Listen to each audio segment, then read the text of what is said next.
complimented a jet. Not anymore. Not anymore? Nope. I wouldn't have known how to take it. All right, we'll go to the door. Rule of the agenda. Let me see, is there a second?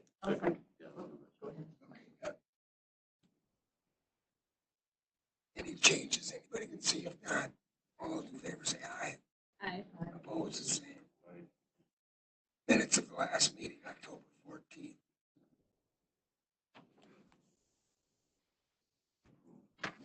Is there a second?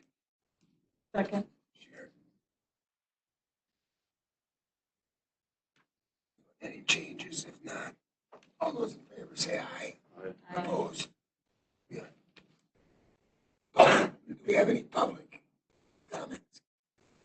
Any public comments on the phone?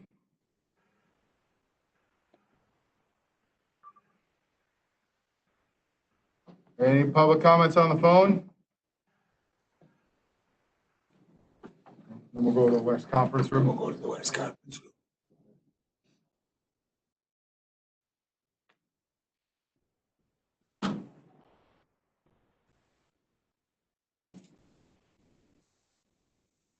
Anyone in the West Conference Room for public comments? Go ahead. I'm up to that. Podium, please. All right. State your name, where you're from. My name is Blake DeConick. It's BlakeDeConick. I'm from Clam Falls. And I am here to petition the county for basically to set guide or to rezone exemption or get exemptions on privacy fences from the road setback. So where they fall more in line with say something as simple as just a chain link fence.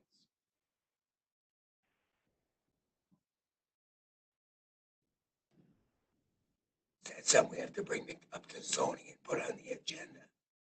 I believe so, yes. Okay. So that, does he have to fill something out so we can put it on the agenda, look at it? You guys can put it on the agenda if you'd like to look into possibly amending one of the county ordinances. Okay. If you like. So All right. I believe that's what he's requesting is to take and exempt privacy fences from the road setback so that they could go right up to the right-of-way line, whether it be the town road right-of-way or county road right-of-way, whatever. So. Okay. So that would be something we put on our agenda. We'll put it on probably our next meeting. All right. Thank you. Thank you.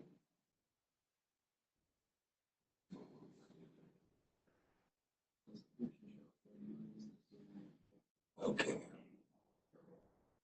There's no one else that, Upstairs, yeah. Five people upstairs. there is some. Just- Five. Yeah, There's so five.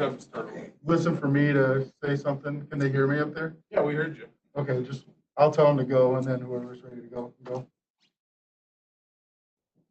Give them a second to get back up there.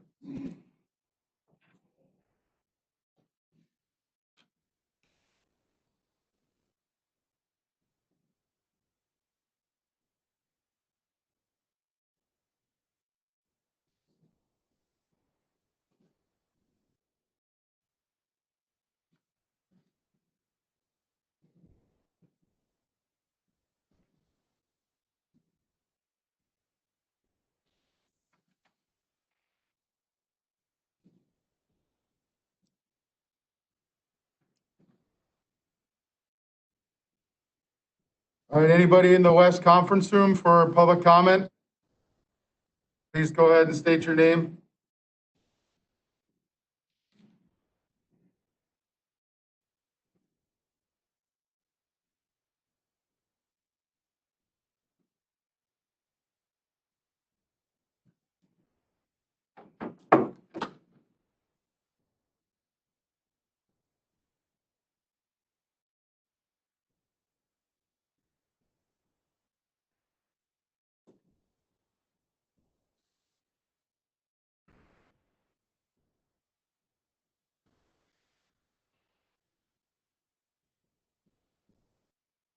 Hey, can you have somebody run over to the West Conference room? Ben Help's having some trouble with public comment.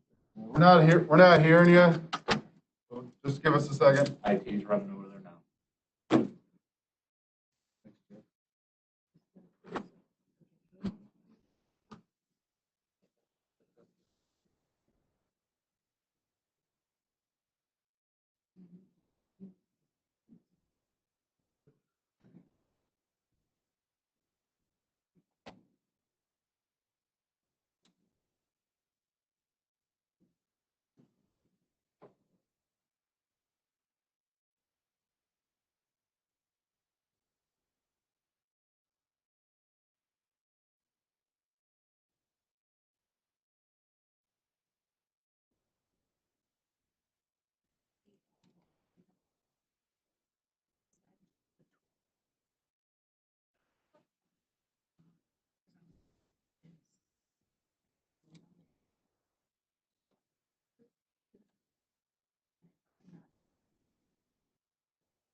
Okay.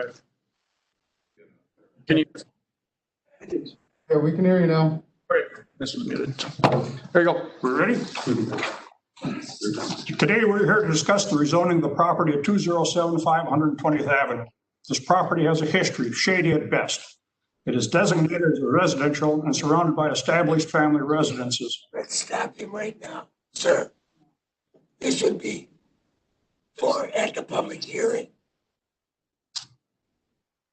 Can you hear me? This would be better at the public hearing, It would be better if these comments were part of the public hearing that happens at the rezoning. at 9:30. If they're comments directly at the rezoning, Make a now, but it would be on record if it's at the public hearing. They're saying that if your comment pertains to the rezoning, you can do it at 9:30 as part of the public hearing on the zoning issue. This is about rezoning. Okay, So so then wait till 9:30. Right, Tim, that's what I'm getting?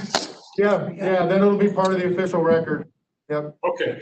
Are there any other public comments that don't pertain to the rezone? Otherwise, it won't be on the record.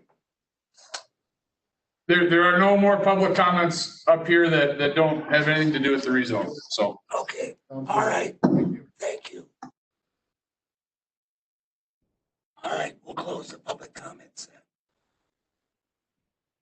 Disclosure of any conflicts of interest, we're good. We have a supervisor here, number 6. Chris, you have an update for us? I'll try to keep it brief. So I attended the Board of Adjustment hearing last month. And it's a public meeting. The Arkells were the first rooming house property owner that had a cease and desist. And it was a very interesting meeting. I got there at 9 o'clock. It got over with at 3:30, 3:45, 6.5 hours without even a break. There was more attorneys in the room than just regular Joes. It was very disappointing to hear how, they presented their case, right? They lost the case.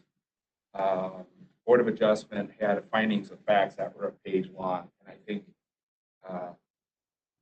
Corporation Counsel did a great job. BOA had an attorney, did a good job. The board did a very good job, and I know how thorough they had to be because of the potential litigation. But something that I think we should consider at the county, and I'm hoping your committee will consider this. A couple of things I heard loud and clear there.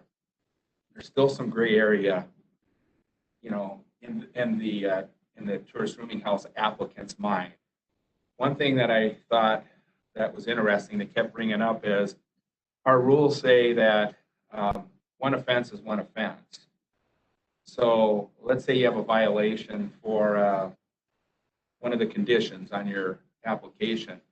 That's just one offense. And then you have another one over here, that's another offense. And you have another one over here, that's another offense. But you're not going to get your license taken away unless you have two of the same offense. So I'm hoping you guys will look at that again. Make sure that it's clear to the public that, you know, once you start having offenses, it sure seems like someone could kind of split the hair on that and say, oh, you know, that was campfire, this was a trespassing, this was a parking violation, you know, this was too many people. But until you have two of the same things, it seemed like they were pitching the argument that you couldn't pull our license from us. And I just wanted to make sure we all understood that. I think the biggest thing that I took from it was the Arkell said over and over and over, they wish someone would have come out and documented the property ahead of time, so we would have all known what the violations were. So they converted an accessory structure into a sleeping quarters is what happened. They had multiple violations on the property line where they put sprinklers across the property line. They did a retaining wall across the property line. Just numerous. They hold weddings there. So they talk about a single family dwelling, and that's what it's for, but they're holding events there. So it's not really just a tourist rooming house, it's an event center. And they actually schedule weddings on the property. They have motorhomes come into the property. Just tons of violations. And the thing I took away from it is that they kept saying zoning never came out. Health department would go out. Health department makes a spot visit, determines what the square footage of a room is. That was the old rules. The new rules say you have to hire a building inspector. But they kept kind of blaming the county for not doing their job. Like, tell us what is wrong with the property. And so I just kept hearing then, maybe we should consider these to be conditional uses, all tourist rooming houses. And that's what the Arkells were asking for, because they're asking for zoning to come out and document the whole property, basically take pictures, walk through the property with them and tell them everything that could be wrong with the property. Well, currently there's no process in place like that or to pay the county staff to spend that kind of time. But if we would require them to be conditional uses, well, then there'd be a fee paid up front to go ahead and then have county staff take pictures of the property, document the buildings before there's a tourist rooming house application approved at zoning. And you can have some documentation of what these properties look like pre tourist rooming house. So I think it would be a big step for the county and to actually have a little more control over these. I think some of these people are getting very creative on how they're turning these into full-blown businesses. And I just ask that maybe you guys would put it on a future agenda. I have talked to Malia about this. I have talked to Jason about it. So they're aware. They were both there for the whole hearing.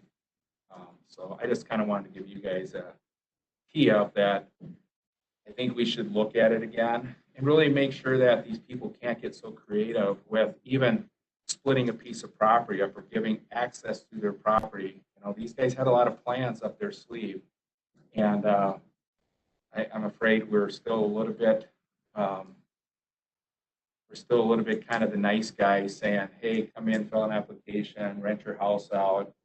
And I think the pressure on our communities, this particular one on Little Balsam was in my district, and I had more phone calls on this issue, and you'll be shocked, even after all the stuff that I do and get letters on for being on the county board and the chair, you'll be shocked that I got more complaints on this tourist rooming house over the last couple years, hundreds of complaints from my constituents. And it just takes one bad group of people that have no, no care for the community, no care for the neighborhood. And I think they pushed us around pretty hard, and our staff spent a ton of time, I mean, a ton of time on this particular property, and I just wanted to tee you guys up for that. So I don't know that there's any questions needed, but it's, hopefully you guys will, Cost will go up. We're gonna have to double, triple, yeah, whatever it is. and have staff to do it too. Yeah. All right, thank you.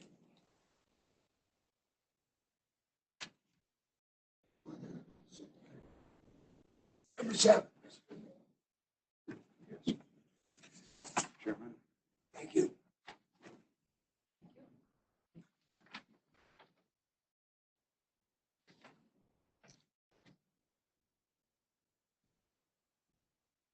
Morning. Our auction ended yesterday on our 3 properties we had up for auction. The 2 property behind Menards did not receive any bids on those properties. I'll come back to that one. The house in Eureka, we did get a offer purchase price of $24,000. Minimum bid we set was $10,000 on that. So we're asking for permission to move forward with that sale, if that's agreement with the committee.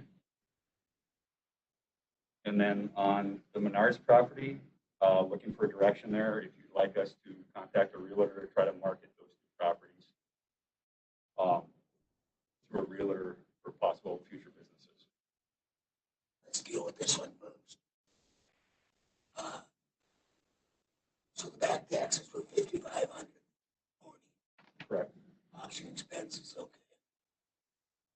So 17. So that one looks good. What does anybody else think?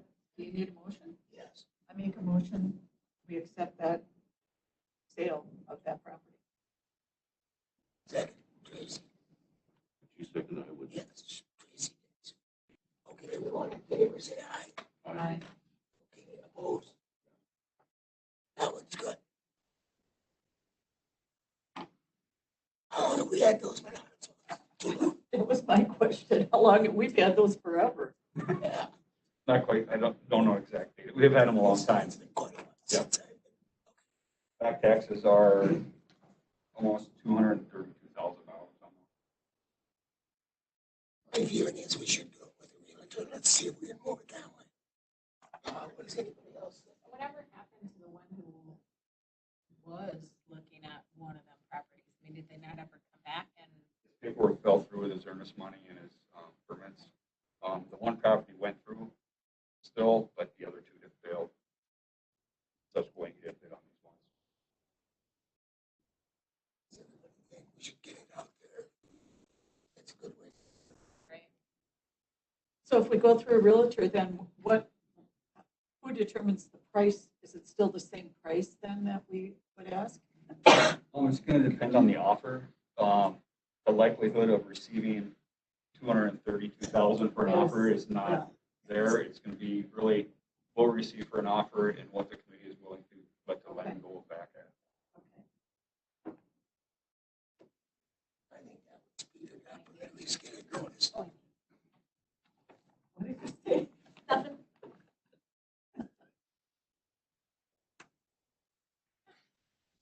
What do you think? I Long think time. move forward, get it on the market. It's a good time to sell. Right. So I think this way it could be marketed more towards businesses and maybe a bigger outreach than just our auction does. Correct. All right. need another motion for that. Yes, we should. Should we get a motion so that you, I make a motion that we get this listed with the realtor and move forward with that. okay. Is there a second? Yeah. Doug will second. Okay. All those in favor say aye. Aye. Opposed? Okay. Thank you, Mr. Chairman. Thank you. When's the next one coming up? Auction. When do they transfer through? It'll be after COVID here, after we get through this, so I'm not quite sure on the date. Yeah. This will be late voting. Okay.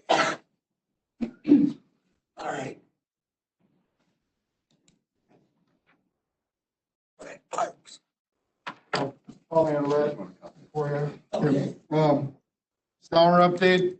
My understanding is that the DNR met on Thursday to discuss this as a unit. I don't know who all was in those discussions, but we haven't heard anything as to any resolution or any comments from them at this point on where the master plan is at. Mr. Chair?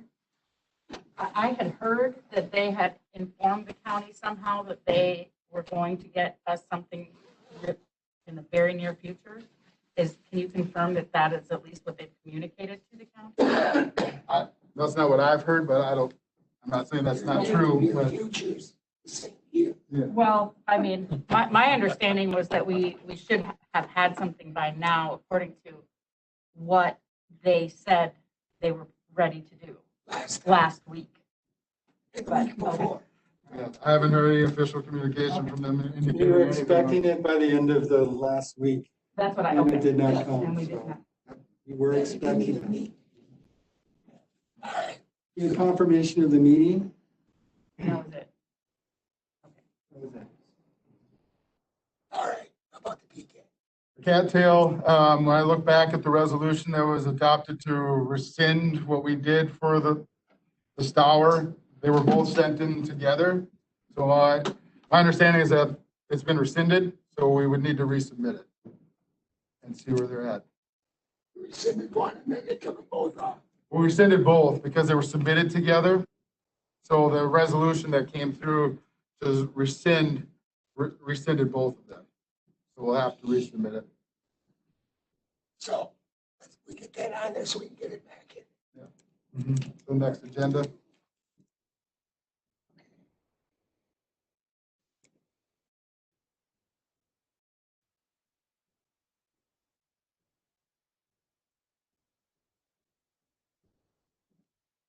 All right. And an update. Taking on PTAG. So last Monday, the 19th, we held our second meeting.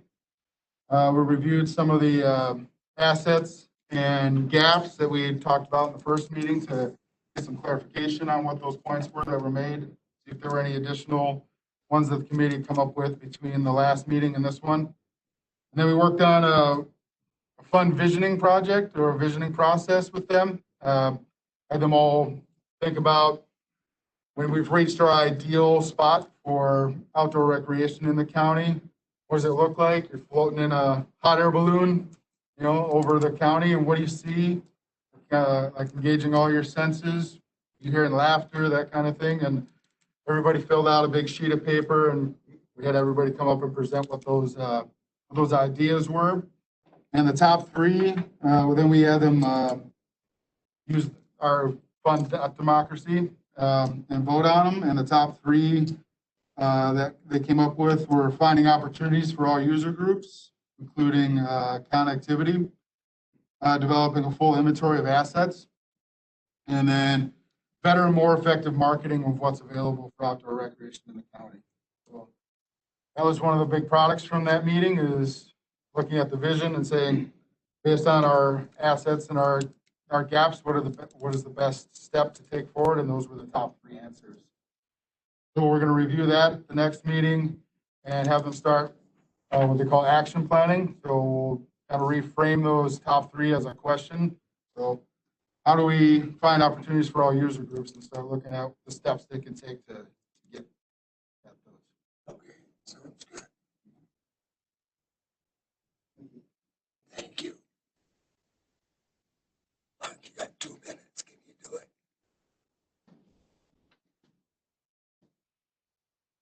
We do part of one.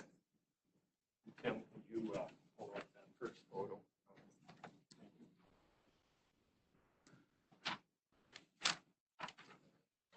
This?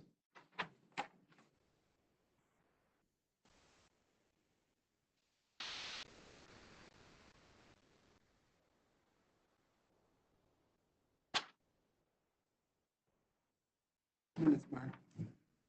Sorry, Kathy. Got 2 minutes. 2 minutes. 2 minutes.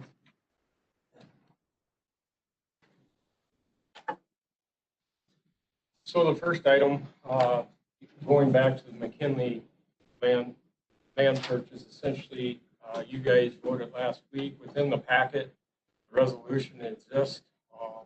Basically, I'm under the assumptions that you said to go ahead with it, and it will be going to the General Government Committee in November to discuss this matter further. One of the things I wanted to mention, to make a point of clarification, we kind of left the discussion on this land purchase, and the question came up associated with an easement that did or did not exist associated with this property. With the help of surveyor Steve Gagger, he was legally able to confirm that an easement does exist. So in essence, what that means is it makes this case better, where the public would be able to access this county piece and this county piece. And the question comes up, how is the landowners to the north impacted? If the county were to purchase this piece, it's a permanent easement that is in play. They remain unimpacted. They'll still have access to their property.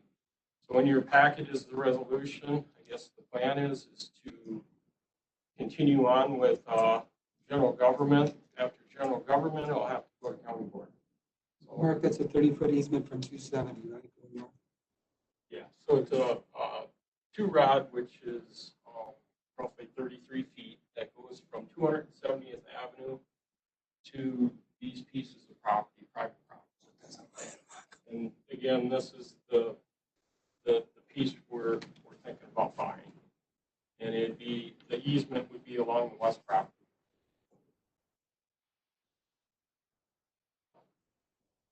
And that's kind of an update. The next item, continue on. Chairman O'Connell, could we get a recommendation for the resolution and forward it on to the General Government Committee? Oh, yes. Make a motion. You want a motion and it just by consensus, we should be able to. You want a motion? We have a motion. Okay, Tracy made the motion. You're gonna second. Okay. Any other questions? All those in favor say aye. Aye. Okay. Moves to general government. So now we gotta shut you down. It's 9:30. Sorry.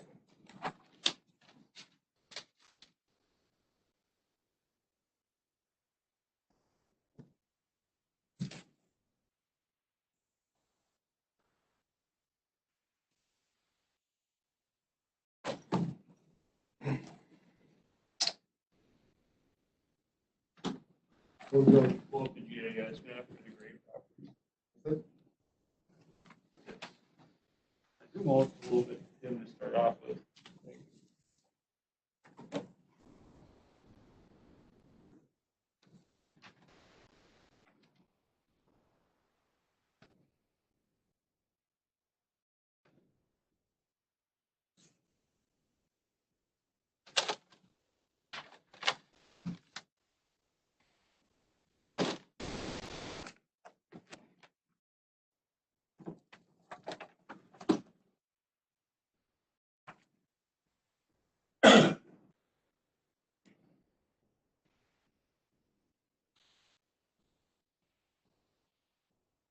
All right, let's open up the first one. Would you like me to read the advertisement? I would like you to read the advertisement. Michael Gray and Gray Event Properties request a rezone from residential Ag 5 to agricultural 10. Property affected is 2075 120th Avenue, Lot 1, CSM number 7137 of Volume 33, page 9. Section 3, Town 33 North, Range 18 West, Town of Osceola, 5.29 acres. Parcel number is 042-00049-0000.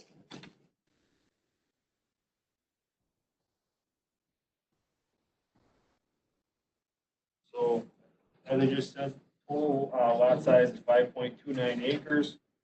There is a map here. The property is located just northeast of Poplar Lake, and a little bit farther north is Menards. There is campground here on the south side of Poplar Lake. It's about a half mile down the road. You can pan up just a little bit. This property is roughly 1 mile off from Highway 8. This would be Highway 8 here. Here's Menards, so it's just 1 mile south. Dancing Dragonfly Winery is right here, about 3/4 of a mile to the east. There is a residential subdivision right along here, and of course, there's a bunch of houses along the north edge of Poplar Lake. And then can you zoom in? This creek here that runs down through the northwest corner of the property, that's just a dry run. There's no other wetlands on the property. This image was from 2015. You can kind of see the outline of the building that exists there today. I do have a lot of photos of the building as well. Since this photo though, there has been a stormwater pond put down here in the southwest corner of the property. In 2015, there was a dwelling constructed on the property, or at least that's how the permit was pulled. It was for a 4-bedroom home. And there's a 4-bedroom mound that also serves the property. The property or the building itself has never been finished. The total building size is roughly 8,648 square feet. The town of St. Croix Falls borders the north property line, so this is the cutoff between the town of St. Croix Falls and the town of Osceola, right there. So they're right on that line. And then we did provide notice to the town of St. Croix Falls and Osceola. However, we only really required that approval from Osceola because that's where the property is located. So no comments were received again from the town of St. Croix Falls. There's no other wetlands present on the property. The town of Osceola did approve, and there's a class 2 legal notice that has been sent out to all the property owners within 300 feet and published in the paper prior to this hearing. With that, we've got some exhibits that I'd like to move into. The first exhibit is the October 6th, 2020 Town of Osceola meeting minutes. It's quite lengthy, so I will read the whole thing though, just because it's town minutes. Rezoning request for 2075 120th Avenue. Tom Williams worried about the public health and traffic incidents if event center is allowed due to poor visibility of the driveway and curves. Discussed being upset about not receiving prior notice of possible rezoning. He was also concerned about property values of the surrounding properties, as well as having children with no fence next to the event center and possible over-serving of alcohol to guests in the hours of service. Jim Wonick and Mary Ann Wonick, sorry if I mispronounced that, Nancy and Justin Bowman, spoke about their worry to public safety, property value, light and noise pollution, as well as runoff pollution into the lake and traffic. Andrea Gray addressed the concerns brought up by the neighboring property owners, advised that they were looking at the property and they are not here to sneak anything in without neighborhood knowledge. They are willing to install a fence to their property line to limit people. Commented regarding the decibel level and the business hours. Schmidt and Whitaker discussed kicking this back to the Planning Commission for further public input, further public comment or discussion. Schmidt and Whitaker discussed sending a letter of notice to neighbors within a half mile of the proceed with a public hearing. Dale Lind of the Planning Commission stated that he did not know what the conditions for the conditional use permit would be because the board would rezone prior to looking at the conditional use permit. Andrea advised that it was her understanding that the rezone had to happen to discuss the conditional use permit. Wallace stated that the board can submit recommendations to the county for the conditional use permit, but ultimately they make the final decision. Schmidt suggested possibly continuing the discussion and conduct more research on the future impact of the surrounding area. Recommends throwing back to the planning commission and then research what possible future impact the rezoning will cause. Moved and seconded by Whitaker and Schmidt to approve the Ag 10 rezoning of 2075 120th Avenue with the condition that they will be adding conditions to the conditional use permit. Whitaker, that was A, Wallace, nay, Schmidt was A, so the motion passed 2-1. Then exhibit 2 was a letter from the Kendalls in opposition. And goes like this. Jason, can you speak up just a little bit? Okay. And that, so exhibit 2 is from Vicky and John Kendalls. My husband and I live on the corner of 120th and Poplar Lane. We are very much opposed to the granting of this liquor license and very upset about the rezoning of this property listed above. 120th Avenue is already a hazard in this area due to the road being much too narrow to support already heavy traffic it receives. Due to the heavy traffic on this road, ourselves and our neighbors directly across from us on 120th already had to move our mailboxes to Poplar Lane due to traffic hitting our mailboxes and the fact that it was much too dangerous just to walk on 120th to get the mail. Not only has our mailbox been a target, but several times cars have come down off 120th Avenue into our yard. Also, if you check the accident reports, you will see that numerous have occurred on this corner. So that's what it says. This is of grave concern for the little ones in our family. We already feel that it is too dangerous to play out in the yard because of this road danger. Now with allowing rezoning of the above address, 2075 120th Avenue, and their request for a liquor license, our road will become extremely busy with cars and further create an extremely unsafe environment. Allowing this to happen would be a terrible thing to do to our neighborhood. We do not feel very protected by our city. Sincerely, Vicky and John. Exhibit 3, fairly long. I'm just going to kind of paraphrase this one. Is from Charlene Malley. Dear Jason, I'm a summertime resident on the Poplar Lake off Poplar Lane. I have been alerted to the current situation taking place on the above property. I am adamantly opposed to granting a rezoning permit in order for the owners to operate an event center, including a liquor license. I can't even believe this request is being considered, given the fact that an event center would be disturbing to all the residents in that community. My family alone have enjoyed the lake on the property on Poplar Lake for over 50 years, and 5 of us still own individual property on the lake. There are people that have owned property on the lake much longer than my family. A business in this nature belongs along Highway 8. They're turning their backs on the residential community. Some of the residents that living across the road and next door, and that are concerned, endangered. And then she says due to COVID that she's unable to attend the meeting. So kind of the paraphrase version of that. Exhibit 4 is a petition that we received, and that with a bunch of people signing it from their neighbors. The message that was what everybody was signing to said, Polk County Environmental Service Committee, we, the undersigned property owners, are opposed to granting a rezoning and conditional use permit for 2075 120th Avenue, Town of Osceola.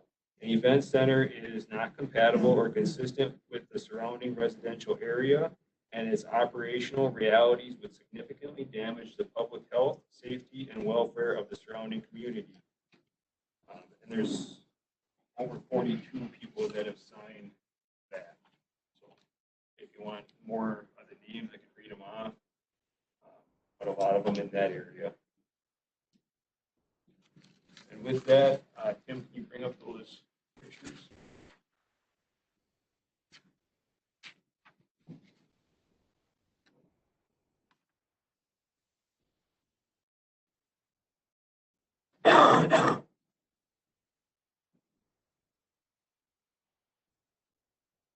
Okay, so this is standing on the driveway looking north, Menards be up the road. The other road going to Dragonfly would be right here, going to the east. Better picture of that road going to Dragonfly. This is looking a little bit further to the south. That's the road going. You can see that there's just some houses and some vines or some. This is looking to the south. The road does curve down towards the power pole here. That's going down towards Poplar Lake. That was the building that was permitted in 2015.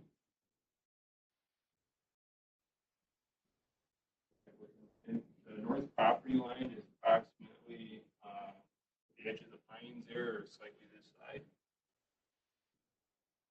This is looking from the building back towards the road. You can see the site is pretty level.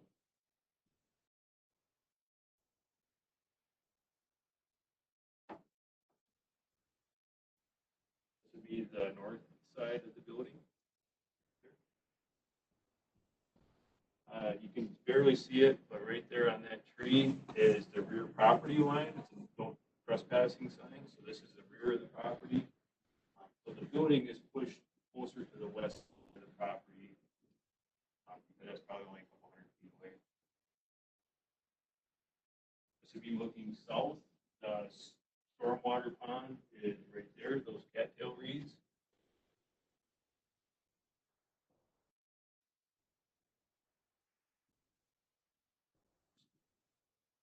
The building has never been finished.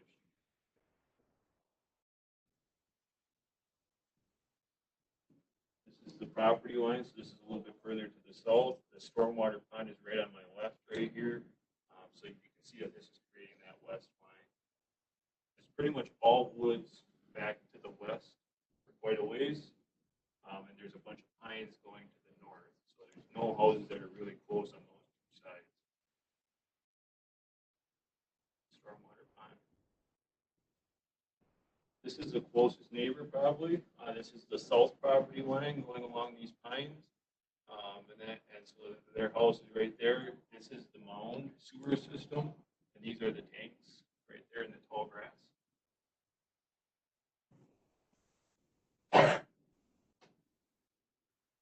There's another entrance from the south side, or just some gravel around the south.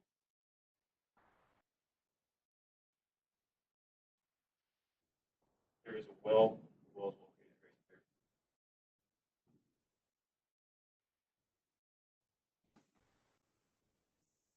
This is just kind of a peek through the window. You can see that plumbing is just roughed in. Building has been sitting vacant or empty the last few years.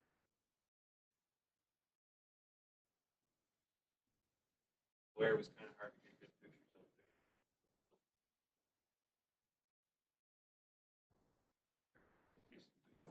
But I have.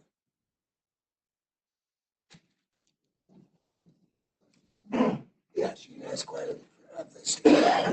Jason, if moving to Ag 10, what other uses are permitted within Ag 10 then? Because if the zoning, if it's changed, it could be other uses at some point besides this, right?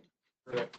So that's what the committee's really got to look at today is, regardless of any other future applications that might come down the road, the allowed uses in the Ag 10 district would be agricultural uses, including any of the following: crop and forage production, keeping of livestock, beekeeping, nursery, sod, or Christmas tree production, floriculture, aquaculture, fur farming, forest management, a single family and two family dwelling, and that accessory buildings, home business, conservation, design developments, and enrolling land in a federal agricultural program. Roadside stands, personal stables, schools, churches, undeveloped natural areas and open space areas. They're able to have an additional farm dwelling in that besides the one dwelling per parcel. So they're able to have 2 dwellings in this property. They're able to have a contractor storage yard, bunkhouse, tourist rooming house, bed and breakfast, cemeteries and burial sites. Those are all permitted uses that would be required to get a permit. The other ones, the first ones were just allowed, like the agricultural uses. Conditional uses, which is more maybe pertaining to this property, agriculturally related businesses such as feed mills, commercial stables, implement dealers, agricultural cooperatives, veterinarians, wineries, composting sites, other similar and compatible agriculturally related businesses, kennels and that when they're at least 300 feet from a property line, animal shelters when they're at least 300 feet from a property line, junkyards, salvage yards, airports, airstrips, large and outdoor commercial events. Those would be conditional uses, the last ones that I read. So is the winery down the road, is that Ag 10 then too? That was done before the comprehensive rewrite. I'm not even sure what it's zoned right now, but it would be in a grandfathered in status, and if it's not. So Would somebody actually be living there too, or would it just be the event center? that's Oh, okay, We're just dealing with the zoning. okay, Event center. We don't even. okay. so. If what they want to do is do it in the event center, and that would be a conditional use, they would have to come back to the committee and that for that large and that commercial event, and at that time you guys could put conditions on it. You know, you could require hours of operation, noise, anything like that that you guys see fit or needed. And that's where, you know, specific conditions could be crafted and that to take and minimize some of the impacts to the neighbors and that you heard in those exhibits. Right now, in that, the agricultural 10 zoning district would actually be considered probably more restrictive in a way because of the density and the amount of housing in that would be allowed on that property. It'd be more of an agricultural based use in that instead of more of the residential. They will actually be limited on being able to subdivide. They won't be able to subdivide this property. So anyway, that's kind of what the changes. But it gives them the venue and that to ask for the conditional use. So very similar in that to the one that we did down in Alden here about within the last year. They zoned to Ag 10 as well because the town was not as comfortable zoning to commercial because of all the other 50 uses that could then be conducted on that property. And then I believe that was a similar issue here is that the town wasn't really comfortable with it being full-blown commercial. So the Ag 10 gives at least the opportunity to apply for a CUP, but if they don't meet the criteria, then that it can be denied. So kind of a two-step process. Questions of Jason? Are the owners here? Do they want to say anything? You want to say anything? I think You Jason, should. Yeah. Come on.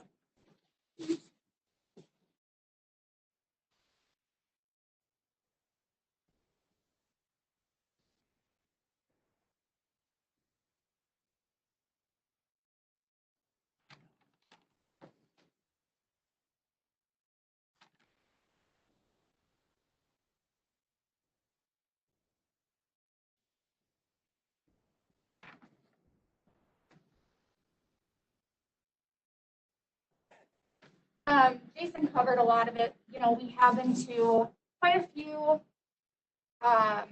planning commission meetings. The first two that we went to, did we go to two? Two. The first two planning commissions that we went to, we had support of everyone that was in the at the planning commission meeting. It was the board meeting. That's when a lot of the neighbors brought up concerns.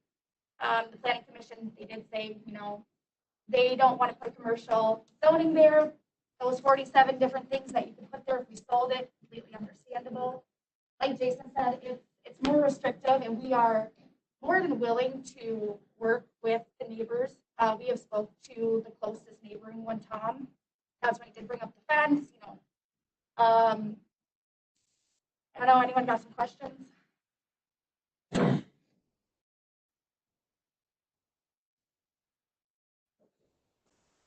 It's a public comment, then you get to rebut that too. if you Okay. have to. Maybe that'll bring questions up. So we know we have people in the West Conference. We have a sign-in sheet up there, Jason. Okay, So I'll write down their names as they. all right. That's us. Jim, you want to go? Go ahead. Go ahead. Your name, Dustin. Go up, tell them your name.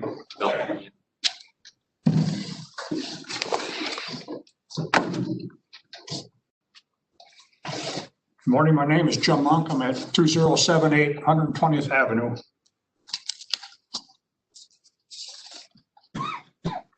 Today, we're here to discuss the rezoning of the property at 2075 120th Avenue. This property has a history, shady at best. It is designated as a residential and surrounded by established family residences. When the current building was erected some 4 years ago, a hand-scrawled picture on a piece of paper noted it as a 4-bedroom home. No blueprints, no engineering, no specs, no planning. And yet the structure was built. It was obviously not a 4-bedroom home, and a stop order was issued on the construction. It has remained empty and unfinished. Now the property is subdivided and sold. New owners wish to have it rezoned so the existing building can become an event center, complete with a liquor license. I and many other owners of the nearby properties are against this change for several reasons. The property and every surrounding property is currently zoned as residential land or agricultural. An event center simply does not comply with the intended purpose of this lot for what it was designated for. An event center is not compatible in this neighborhood. Traffic on this road is substantial already. Adding more traffic will be dangerous. This property sits on a blind curve from both directions. Vehicles entering on 120th in this property could result in a serious accident. An event center would be dependent on operating weekends and at night. Again, this is a residential neighborhood. How do you expect us to believe that there will not be noise, light, and drinking issues at night when all we want is a quiet and safe neighborhood for ourselves and our children? Will we be able to sit on our front porch in the evening and enjoy ourselves, or be forced to look at a parking lot full of cars and tolerate noise and distractions? One has to be aware of the property value of the adjacent properties. It will decrease, if not immediately, surely when those properties are sold. Will we be compensated in any way for that? I doubt it. This issue is before you today only because a town board of 3 people voted on a split decision 2-1 to let it proceed. It was contested at that meeting as it is here today, with many, many more people against it than are for it. There are 45 people representing 26 households, most who cannot be here today, who oppose the rezoning of this property. Please listen to the people you represent and do not allow the property at 2075 to be rezoned to allow for an event center. It does not comply with the intended use of the land, and it is not compatible with our neighborhood. Thank you.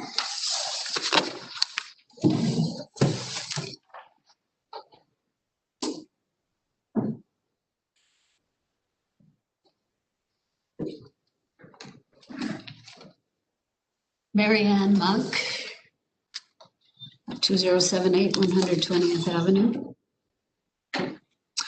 What is the real purpose of rezoning the property at 2075 120th Avenue? It is to allow for a business use in a residential neighborhood. That proposed business is completely incompatible with the family homes surrounding it. Spot zoning is always a bad idea. No matter how you try to tell yourselves it'll be okay, you're still trying to force a square peg into a round hole. Somebody's going to get hurt. Let's talk about responsibility. The builder responsible when he put up a commercial building under false pretenses on a residential lot? Was it responsible to do so on an off-radar property on the edge of the township? Let's talk about the contractor who knew that he was building an illegal structure and willfully went ahead. Let's talk about the teeny tiny stormwater pond that was dug as an afterthought and fails to prevent flooding on the property and adjacent properties. Who is responsible for that? We could talk about runoff into Poplar Lake. The DNR has mapped an intermittent stream that runs directly into the lake, running through the adjacent property, which was conveniently subdivided off in 2019. Did anyone think twice about the watershed or the effect on the lake? What about the town of Osceola, in complete governmental disrepair, agreeing to the rezoning? They can't even agree on meeting minutes to post on their website. As a result, neighbors received no notice from the town that a rezoning had been requested. Then the council blew right by their 2030 plan for Osceola, which shows this entire area mapped as residential. Do we really want to hand their willy-nilly recommendation over to the county for a rubber stamp? We could even talk about the new owners who didn't bother to knock on anybody's door until they had already worked the levers of government in their favor. So we ask, who's going to keep our neighborhoods safe? Who is going to protect our kids? Who's going to keep cars out of our ditches, protect our lake, keep drunken wedding guests off our lawns, control the noise? Who's going to compensate neighbors for their plummeting property values? Normally, these protections are functions of government. To rezone this property is to set up local government to fail in its duty to protect the health, safety, and welfare of its constituents. It's time to stop passing the buck. This proposal is punitive toward the neighbors. Mistakes were made, some intentional, some through gross negligence. This is no time to cover them with another error. The town wants this problem property off their plate, but we neighbors refuse to pay for the willful wrong actions taken by individuals in the past. No matter what happens here today, know that this property is no longer under the radar. Let's talk about 45 signatures. Yes, that's the new number, representing 26 tax-paying households in the neighborhood within a half mile who have signed their names because we don't want a party barn near our homes. It's time for this committee to take responsibility for the greater good of the community. Thank you.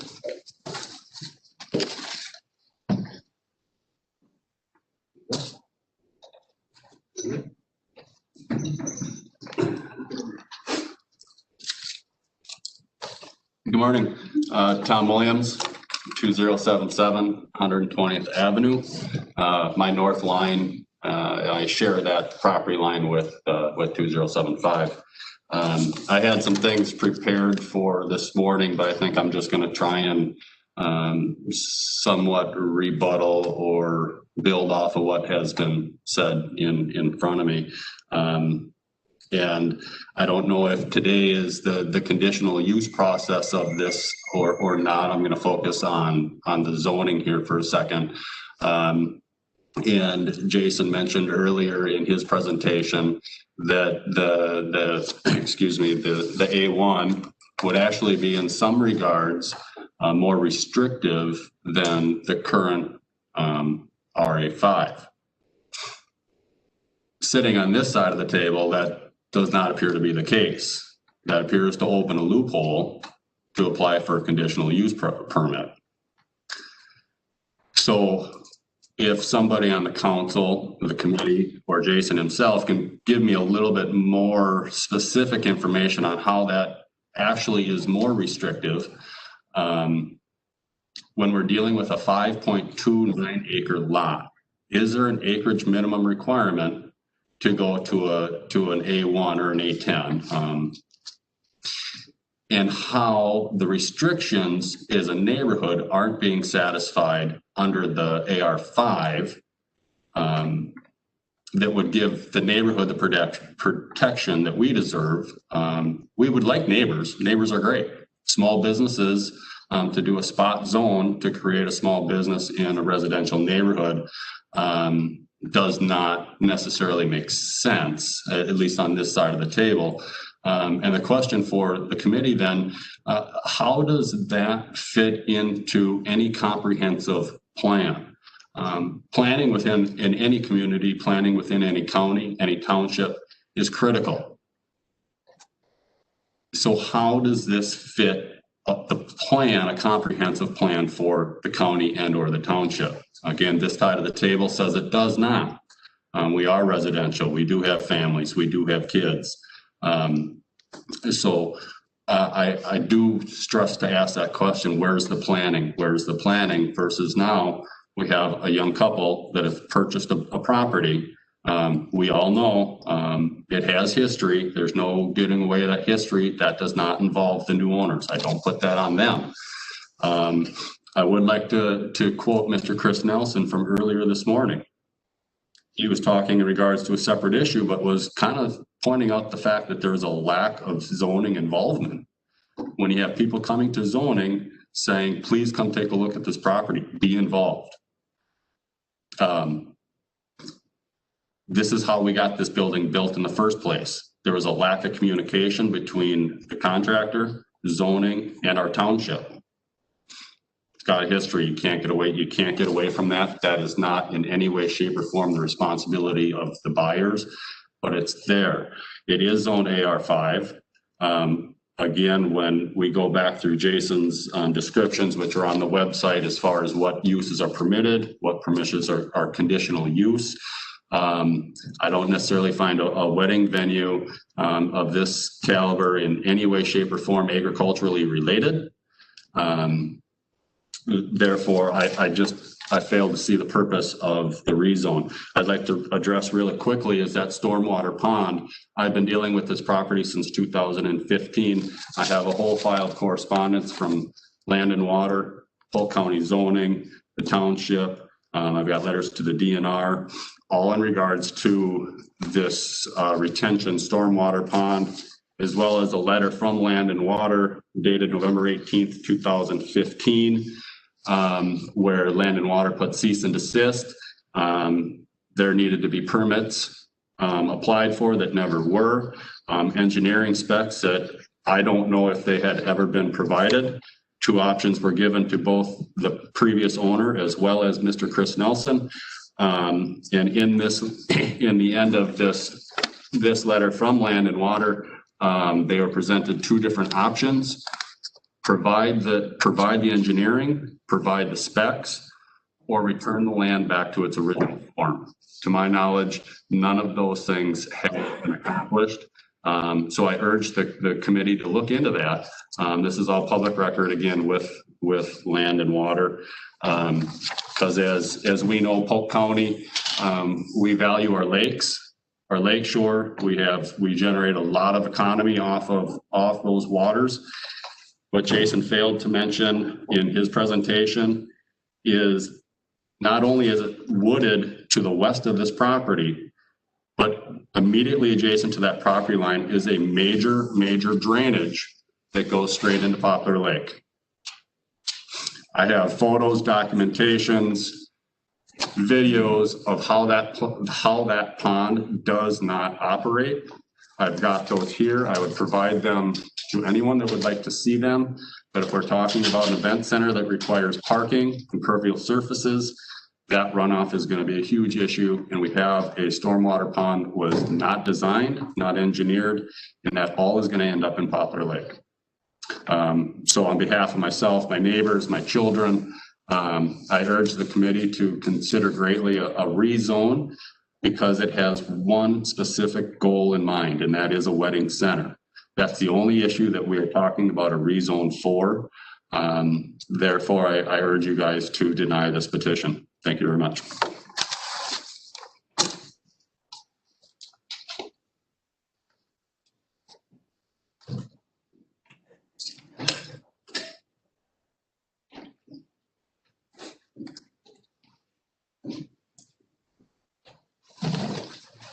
morning.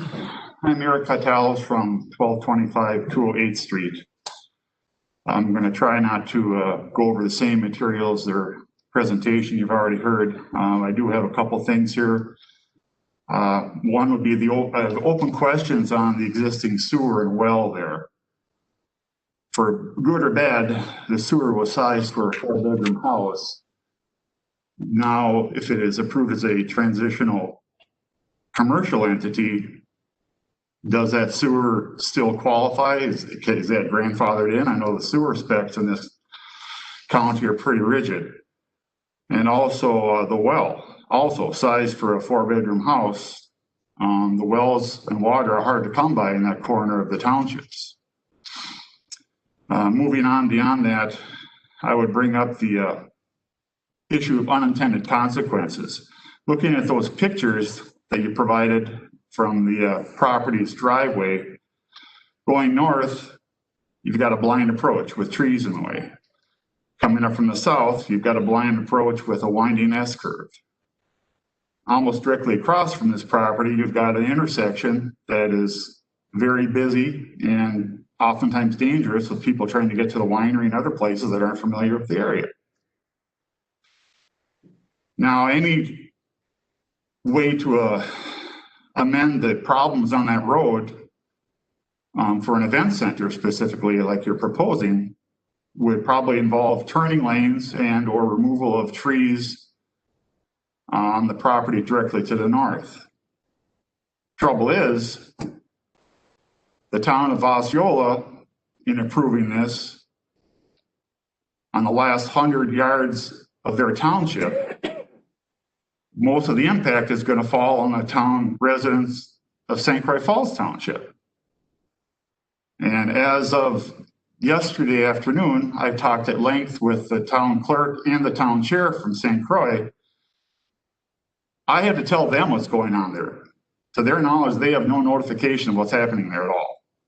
So I don't know where the breakdown in communication was there. I assume it just was a breakdown in communication, but they are unaware of this. Now, on a more personal note, my driveway on 208th Street is 2 properties north of this proposed location. Every winter, literally, there are 4 to 6 accidents on 208th Street within 100 yards of my driveway. Those are the ones I count, but I know there have been other ones north and south of there. So for those people would say, well, there's already a winery and a commercial entity just east of there. That's true, but I don't know of any accidents that are directly related to the winery's entrance coming off of 120th. Maybe there are, I don't know. But the point is, that property is in the middle of a section with very little neighbors and it's as straight as an arrow. So like I say, the unintended consequences would be by Osceola Township approving something in the last corner of their township to get some tax base.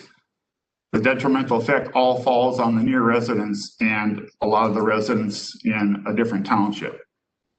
So I just wanted to bring that up as a point of contention that the town of St. Croix Falls and the neighborhood should not suffer detrimentally because of decisions from the town of Osceola to satisfy their needs for the corner of their township. Thank you.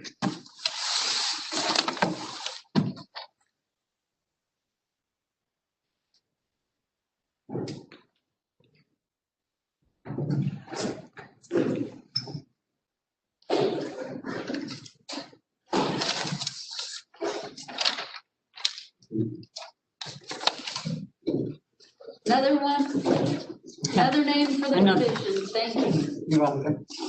2 more. Yes. I'm Rochelle Eichton. I live at 2086 Poplar Lane. I'm just 3 properties down from 120th. And just a little history. I don't have all the knowledge these people had. It comes from a more personal problem with wine or with that event, wedding event, to be okayed. I bought my house in 2008 because I loved the lake. I love that it's quiet, it's small, people are friendly, it's wonderful. And I believe in 2015, I do remember their first names, Tim and Caroline, had just signed for the property and they now owned it. So they were on a walk and I was outside and that's how I learned their name. They also lied to me. They both were remarried with kids and they wanted this place to raise their kids. And we all know now that was a lie. And what I heard too is that they originally were going to make it into a car auction house. I was very surprised that they even got it zoned to do that, but now we all know it was wrong. When Highway 8 was closed down a couple years ago, people that had traveled on there had to find different ways to get home. They took our road there, and a lot of them, I guess, learned that it was a better way to go. So we got more traffic at that point. So there's more traffic than is safe. You know, if it's the wedding venue, then we would have to deal with more traffic, people that have been drinking, a very, very blind corner. And I can see that place through the woods, just adjacent, across from me. And in the winter, of course, there's no leaves on the trees or anything to block any other kind of noise up. And I don't think it's fair that we're going to have to pay for their fraudulent mistake. And ironically, August 31st, my husband and I were in an accident in that intersection. A car came barreling down the road. He wasn't even in our sight until we got across the road and we saw him coming. He was fishtailing all the way. It was before we even got on that road. And we were hit and our truck was totaled. Thank God, no lingering injuries. But like they said, there's a lot of accidents on that road. And so at one point they put up a 45-mile-an-hour speed limit. And we all know that when people drive, they go 5 to 10 miles over that. So you can imagine when you got a car coming 50, 55 miles an hour, it's very hard to get out of that drive or road. And many times have had to, step on the gas after we see someone coming. And I'm sure I have to deal with somebody else with the 45-mile-an-hour. You're going around a curve. It's ridiculous. So that's about all I have to say. Accident, there's going to be a lot more. Can you repeat your name, ma'am? Oh, sorry. Rochelle Eichton. Thank you. Yep.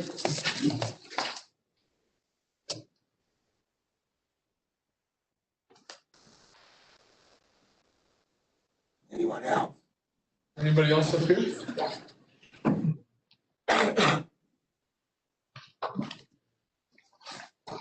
Hi, I am Nancy Thamert. I'm at 2076, directly across from the big red building.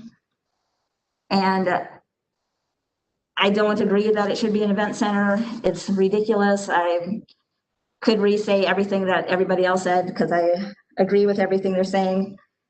My main thing is because I am directly across, I bought that house to retire in. I have kids there.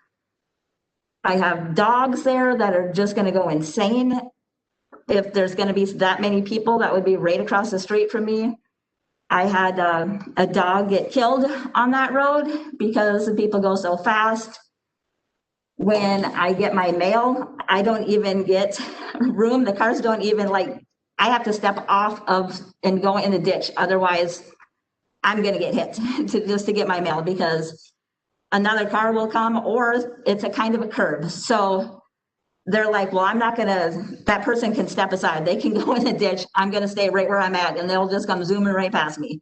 I know they can see me because that part if they're coming from the direction of Menards, they can see me there. But I think they're worried about another car coming, so they just stay right in that lane right next to where I'm getting my mail. Also, as other people state, you cannot see that building if you're coming from the Menards way until basically you get past it. Meaning almost everyone will probably turn around in my driveway or Tom's driveway. And that'll be ridiculous. I already have some people that are passing the winery road, coming and turning around in my driveway.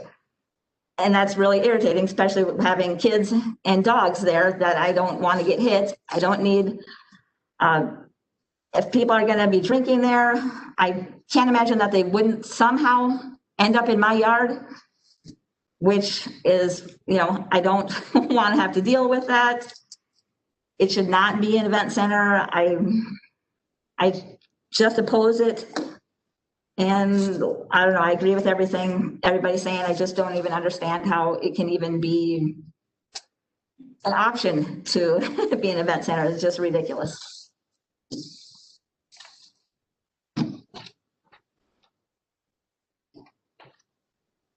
Anybody else?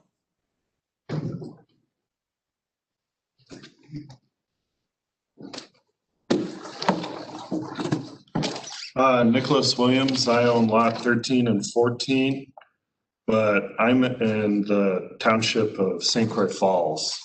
So this really didn't come to me until now.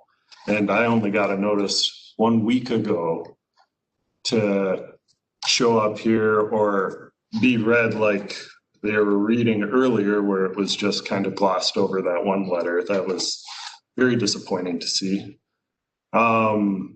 It's hard to get a day off in under a week notice, especially for a 9:30 a.m. meeting. But I'm here and I'd like to emphasize that this is right on a line between two different municipalities. It is an event center versus the winery that's up the road that full-time employs people every day. This will not offer much employment or consistent employment to people in the community. It is silly that they are considering this, but understanding the township of Osceola getting that off their plate, I can see how they push to make it happen.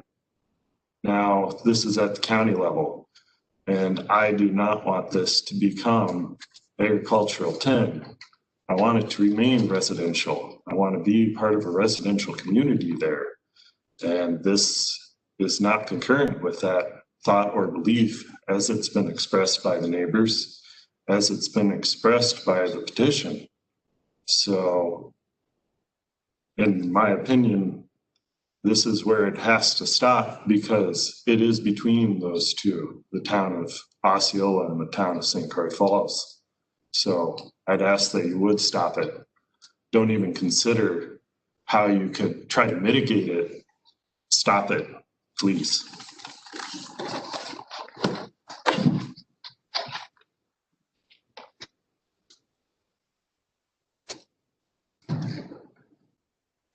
Anybody else that would like to speak? Sure. Yeah.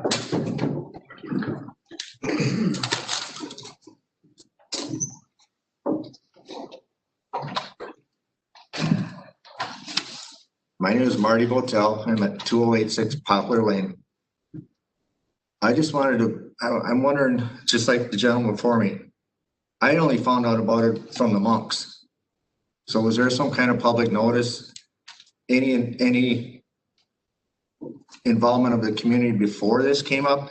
This to me seems like another slight-handed slap in the face, go behind your back. Now the traffic on the Poplar on 120th is going to increase. Poplar Lane intersection is already dangerous. The sight lines aren't big enough. And being involved in a car accident there, I know this is a fact. We live right by the ravine that runs into Poplar Lake from that property. And it's already mucked up. If you go look at it, it looks slimy. If you add a parking lot and all the runoff comes into Poplar Lake, it's gonna make the quality of the water worse.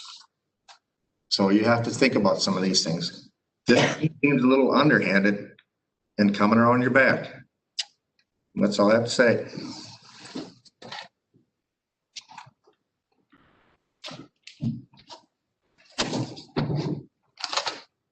Anyone else? Anyone else for comment?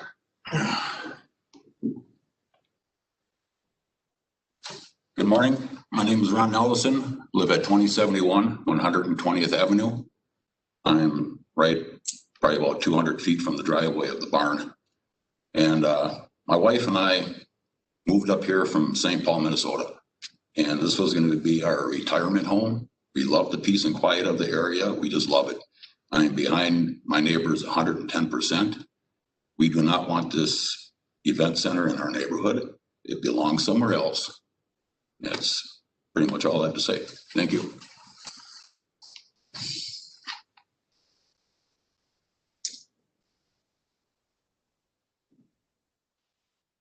Anyone else?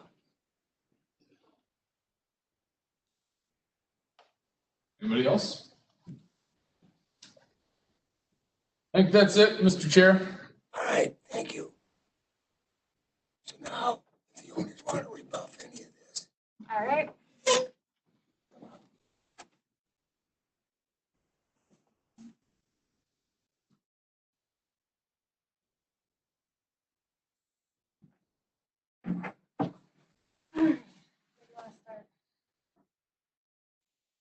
First thing I wanted to address, maybe you can help me a little bit more of that, is runoff that was brought up, running off into Poplar. As far as I know, not as far as I know, I'm not changing any of the structures that are currently on there. I'm not adding any structures.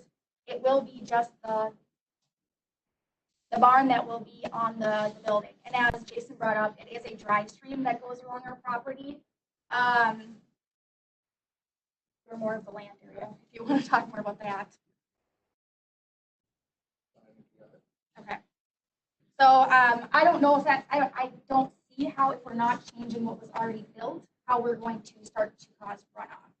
Adding people into that building, that doesn't change what is already there. Another thing I wanted to address is the people that owned it before. I have been filled in several times about who owned it prior. I'm sorry for the situation that was brought up to the neighbors. We are not the same people. As far as sliding this in, that was never our intention. The reason we did not meet any of the neighbors is we purchased this on September 25th. First meeting was October 6th is when we came in. We were just recently married. My husband was in Montana and I live in Minnesota. We did not want to go to these neighbors prior and start to build molehills out of nothing. We did not have that land purchased.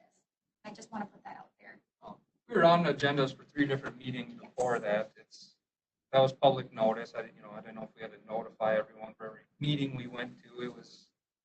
It was out there that we were coming to these meetings 3 different times for 2 planning commissions and then the county board.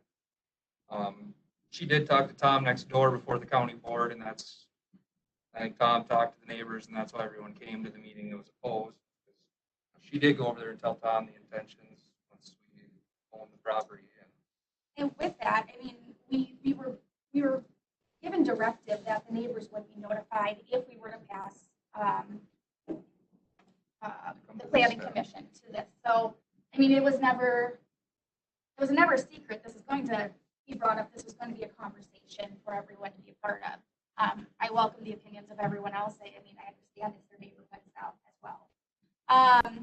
As far as the pond, Tom and I have talked about this, and then, I don't know if you want to weigh in on this. He used to have flooding in his yard, and he said that he was able to dig a spillway. Landscape's not my thing. And that has stopped any sort of flooding. So I had brought up, if this is causing flooding in your area, I'm I'm perfectly fine filling the pond. I don't know the pond's necessity to if that's something that has to do with runoff. I was told it wasn't. I told it was and it wasn't, so I have, two different opinions there. But if the pond's a problem, the pond's gone. As far as a fence, Tom and I have talked about it. Tom is directly attached to the property, and I can see concerns there. We have no problem building a fence. On top of it, if we were to go forward and get this conditional use permit and move forward, that's what contracts with the people that attend at our event center. There's contracts to make sure that they don't venture onto people's neighbors. I mean, I understand when drinking happens, but there's deposits. You have to be an adult. So we will do anything we possibly can to, eliminate any sort of issues that's going to cause any of these neighbors. They should not be ending up on their property, whether they've had drinks or not. Someone brought up the sewer and the well. I did speak to Jason as far as what it is for capacity. He said to have a 300 max attendance for an event center would be fine with the sewer well that is already there. I do believe it's going to be below 300 once we finish up. If we go forward, we will talk to the health department to see with our finished space what our max capacity could be. As far as lighting was brought up by Nancy, downward facing lights would be put in our parking lot if we did choose to do parking lot lights. I mean, we won't be. We don't want to be causing any nuisance to any of the neighbors. As far as sound, we will not be doing, we kind of talked about this, but I mean, as respect for the neighbors, there would be no outdoor sound. In our contract would stipulate that they could have their ceremony outside between the hours of, it would go any later than say, I'm not sure if I've had a ceremony I've run into at 7 o'clock or later. But no outdoor amplification would be used. All our music would be inside and follow. I have done some research. 100 decibels basically. I don't know if they're going to hear some of that, but being that we're back, we're going to be insulating it. We're going to be finishing off the inside, and there won't be any outdoor music. I would hope that that would eliminate some of the sound that would be heard by the neighbors. Also, it's not going to be, if passed, an open building for anyone to stop in at any time. It would be events that are scheduled only. It would also only be for appointment only to view the venue. So showings. We even want to put a cap on it of having 4 events max a week, because it would be something we'd want to run year round. So we are eliminating constant, visitation there. What else do I have? A lot of them. You want to cover anything with the road? I can see the driveway being concerned where it is, and we talked about maybe it's possible to add a second driveway to the south where, they make comments about people passing the first driveway and then turning around in their driveway. If we added a second driveway, that would give them an opportunity to pull in there and not use their driveways to turn around. Signage, signage to let people know where it's going to be. We will do our best. I understand this road is already a problem. I'm not trying to add to it. Also, having an event center would mean that people are entering at a certain time and leaving at a certain time. Just like I said, we were recently married. A strong recommendation for a shuttle is always used for people that have been drinking. Majority of the weddings I've been to, people hire shuttles. Cars can be left there. No camping, no recreational vehicles, no campers will be allowed to stay on that property. The cars would be able to avoid any drinking and driving. That's all I got. Unless you got anything. As far as employment, like the one gentleman said, that we wouldn't be employing a lot of people, but we would be bringing people to town, like St. Croix Falls, the hotel there. I don't know, anything else, just bringing people to town.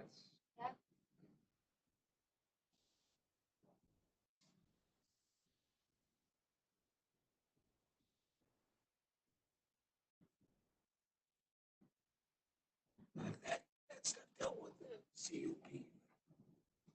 All right.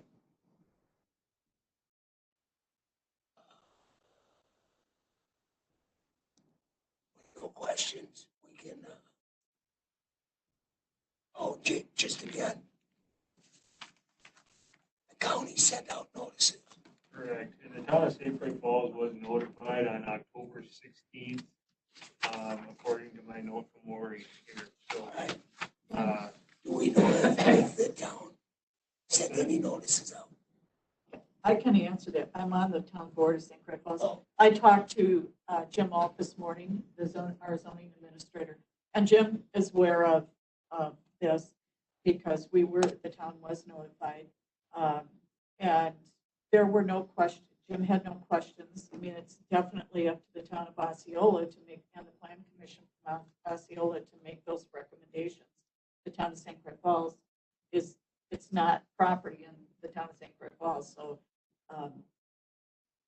we haven't sent notices or anything like that out because that's not something we normally would do for a different town.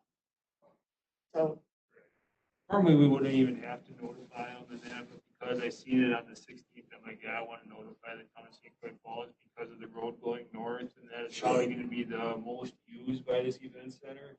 And in case they had any, concerns with the roads and stuff. So they did not get a full class 2 notice, but it wasn't required to be. And that like everybody else did. And that, but we did notice them on the 16th, approximately 12 days ago. So, yep. We know if the town of Osceola put notices in for their meeting.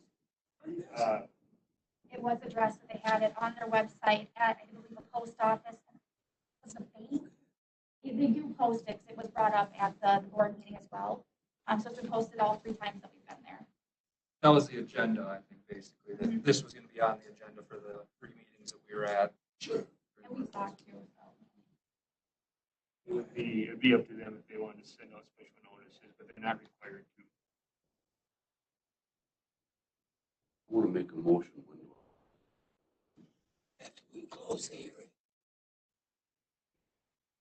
So we can close this hearing.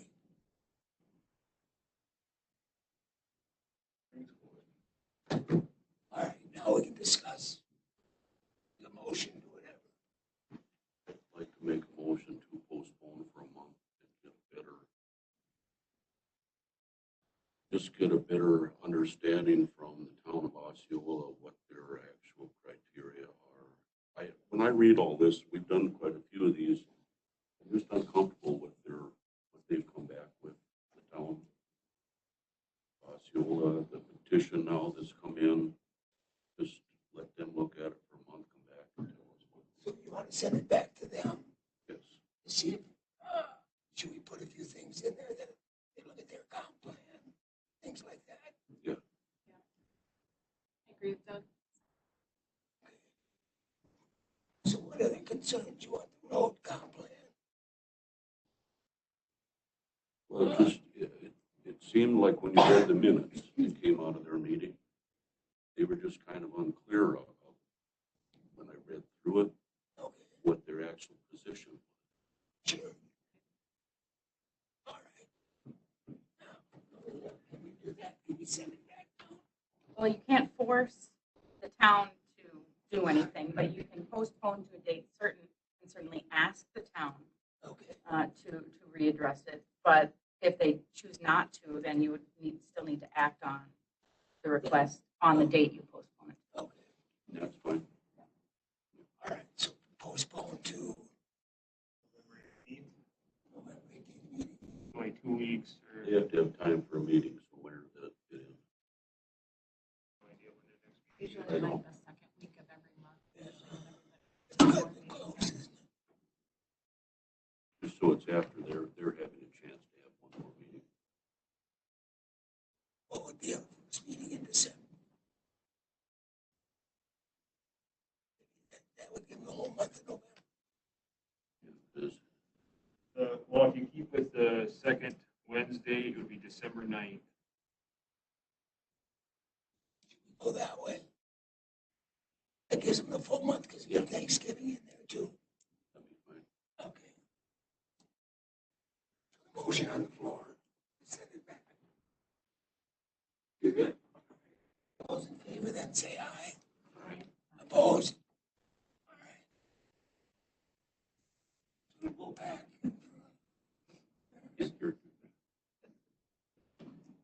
Our next meeting is November 3rd. It's November 3rd.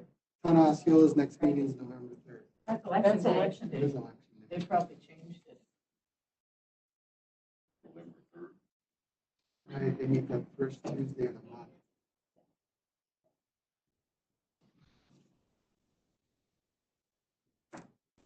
They probably changed it to that next Tuesday, I would think.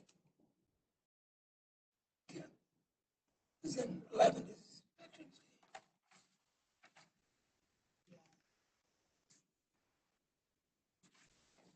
You meet on the 18th then? Yeah, buddy.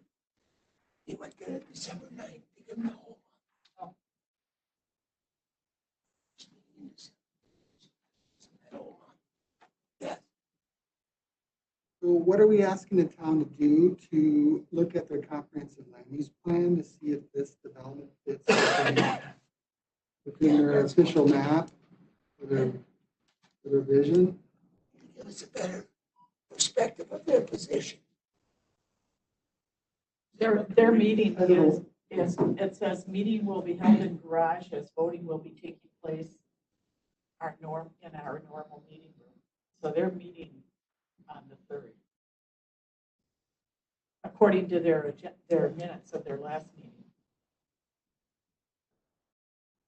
The plan commission approved the rezone. That's all we're talking about is the rezone. Are you eliciting conditions as well? Because that's getting ahead of ourselves. There's no conditions on a rezone. So we're just asking the town to look at this development and whether or not it adheres to the comprehensive land use plan. At all?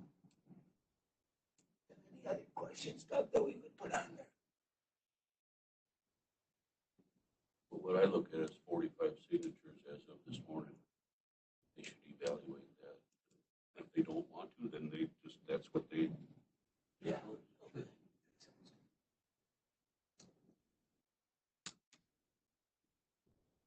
So they could consider another public hearing at the local level. Or because we have gotten more comments, they could review those that we've received. Review all these too. Yeah. I'm just trying to help out the town, and their plan commission. Yeah. Helping them make an informed decision. Well, one would hope that their plan commission and their board did all that as part of the process. I mean, why wouldn't they? That's the normal process. I mean, I know that's what our town board does. The plan commission reviews the comprehensive plan. Does it fit? Yes. Move it on to the board. The board says, we agree, and then it comes to the county, right? I believe in that the motion on the table could serve as an insult to the town, saying that they did not Do their job. do their job and did not look at what they're supposed to do. And that, which is fine, you guys can do that, but if I was a town and we already went through 2 planning commission meetings and a town board and we all acted on it, and then the county tells us to relook or reconsider, I would take that as an insult. And I think those signatures and all of the concerns are really geared more towards some future conditional use applications. Because that's really where the controversy is, not necessarily with the rezone, right?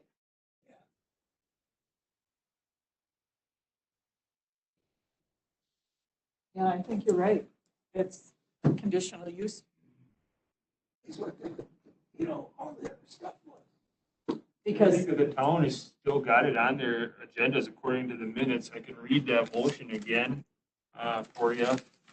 Didn't they, But they said that they were going to be developing conditions. for the county to consider? So here, moved and seconded by Whitaker and Schmidt to approve the Ag 10 rezoning of 275 or 2075 120th Avenue with the condition that they will be adding conditions to the conditional use permit. And then it was, the vote was Whitaker and Schmidt were ayes and Wallace was a nay. So, and then Schmidt stated that there would be public comment at the next planning commission meeting and at the county meeting when they take up the rezoning issue. So, That's the rezoning issue. Or the or the rezoning issues, what they said, as far as providing comment and that, so. Which is what you're experiencing now. The minutes were very thorough, you know, and that I haven't seen minutes that thorough or that lengthy, so. Anyways, that's what they were putting everything in there. So being that, are you thinking we should not postpone? But you can do whatever you want. Maybe, you have a first and a second, maybe you vote now and see where you are. Well, we did vote. We did vote. Oh, you did? Oh, God, yeah. So it would take somebody who voted in the affirmative to ask to reconsider that vote if you wanted to try to undo that. If you want to. I still want to make a motion. I'll undo mine because from a town perspective, I agree with Jason.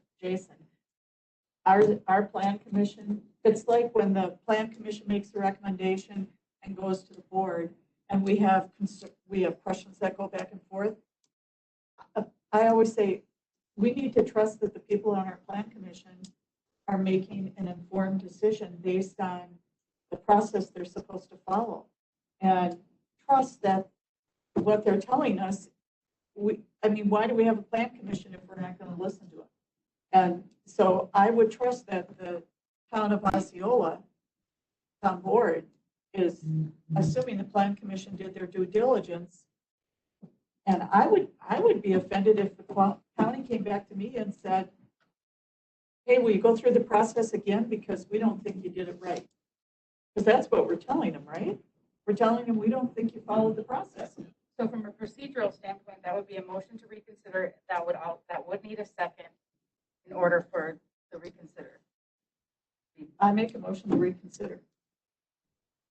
Nobody's going to second.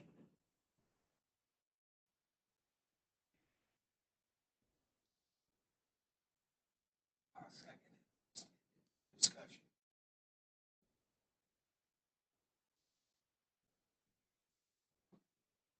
But if we feel they didn't do it. If we feel that they didn't do it right, you should send it back. Now, if they did. So we're assuming everything was right. We should assume everything is right, I would think. It's a board, it's a plan commission and a board. Nobody on that end said, hey, we think that was wrong. It was 2-1. So one of them thought it wasn't right. Yeah.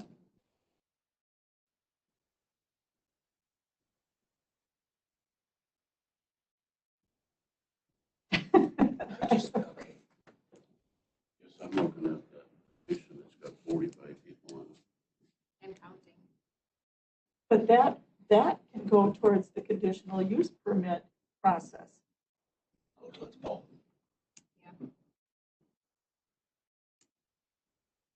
Because the conditional use permit is the thing that's going to say yes or no, this can go forward, right?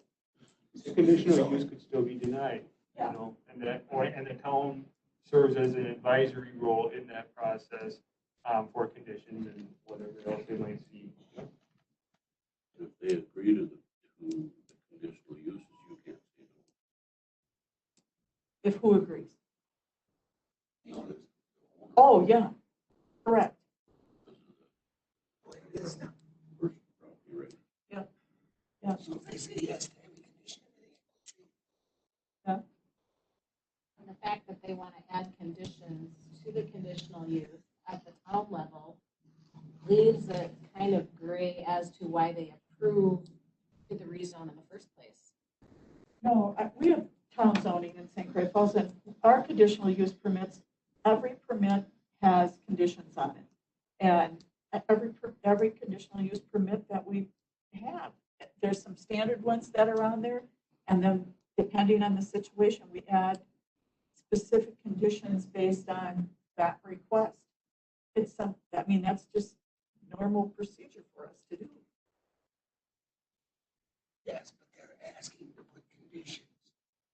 Yeah. Something that hasn't even been approved. They're saying they want to have conditions, yeah. And I understand that because we have conditions on every conditional use permit that we approve at the town level. Mr. Chair, we advise in that our towns not to try to conditionally approve a rezone. And that because those conditions really do fall in place with the CUP process and it sounds like they're gonna address it. Maybe the Grays or the applicants are gonna show up and take a work on conditions and maybe the neighbors that could also provide conditions. I mean, that's the whole point in the public hearing process as part of the conditional use is nothing's approved until that point. So.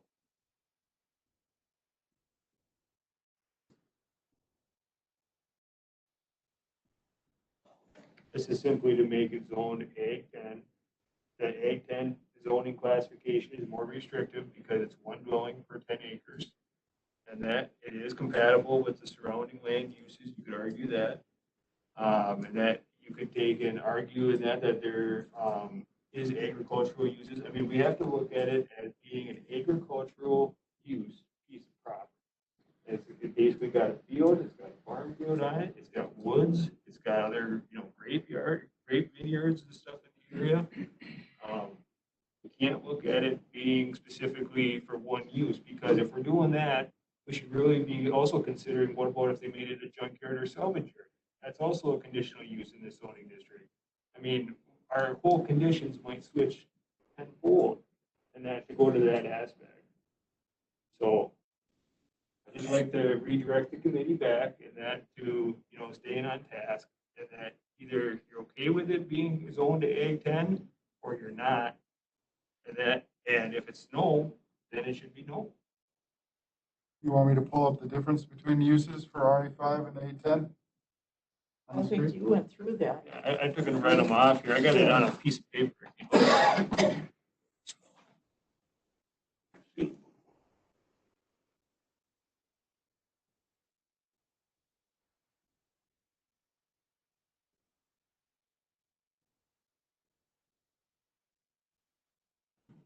All right, so in front of us, we have reconsider. Jason, one clarification. You said this before and I didn't raise my hand. It says large outdoor commercial. Large commercial outdoor. Inside is fine. They're gonna have ceremonies and stuff outside, I mean, where do you draw the line? We don't really regulate, in that specifically down to that point, especially when they can have a winery and everything else in that district.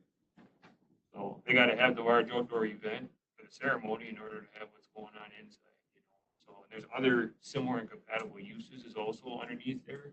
So that's where you guys have a little bit more discretion, so.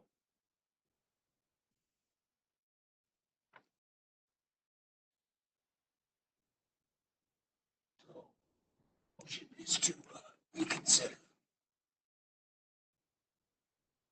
Postpone.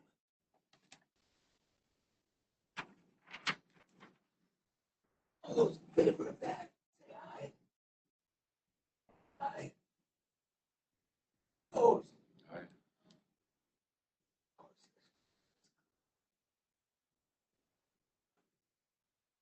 So then that motion fails, so the previous decision stands. It's postponed to a date certain.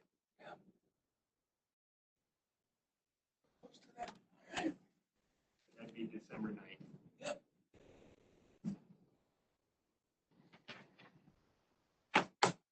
All right.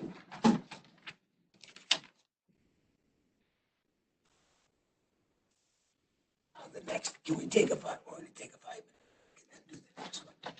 Sure. Just to get up and stretch you.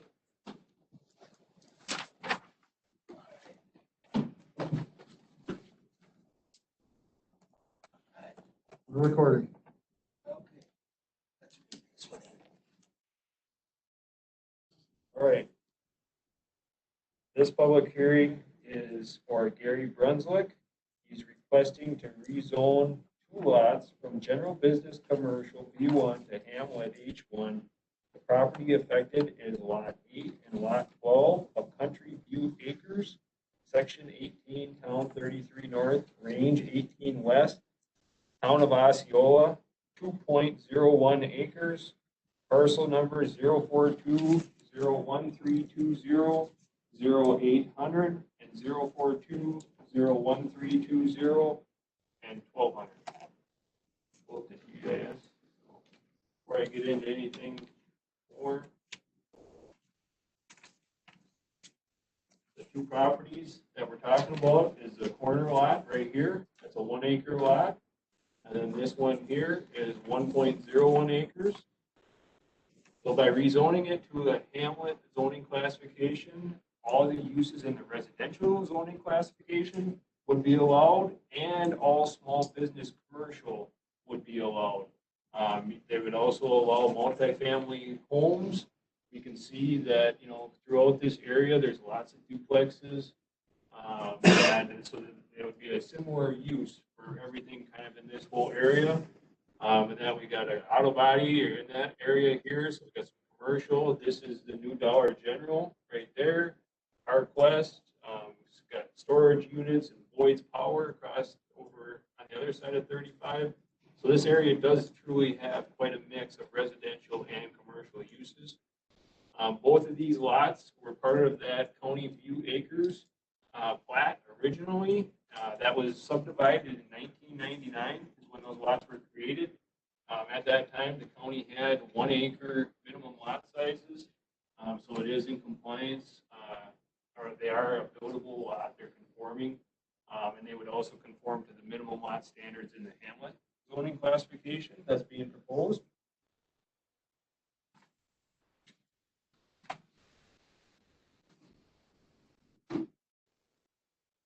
Those lots are served by the town road going up to them, which is located in a 66-foot platted roadway, so that they both have good access. And then the county has sent out all the proper Class 2 legal notices prior to the hearing. And to the adjoining property owners, there's no wetlands or floodplains or anything like that, navigable waters on either one of those properties. They're high ground, pretty much flat. So that's why I didn't take pictures of them, because it's basically an open area. So I'd like to get into exhibits. Exhibit 1 is a letter of concern from Eric and Brittany Schultz.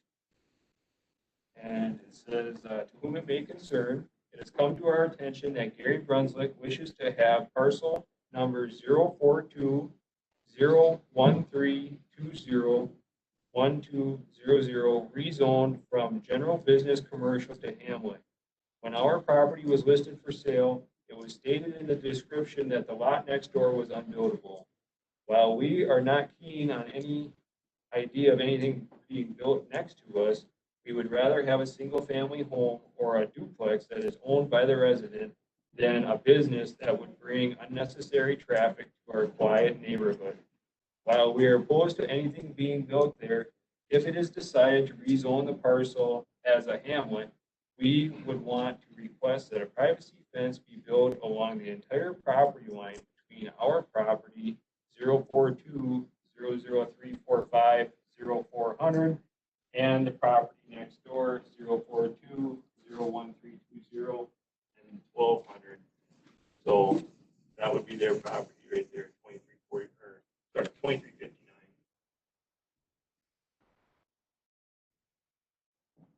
Exhibit 2 is minutes from the August 4th, 2020 town board meeting.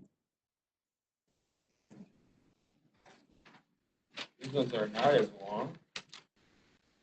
Motion by Schmidt on contingency that the village of Dresser doesn't have a problem with the zoning change.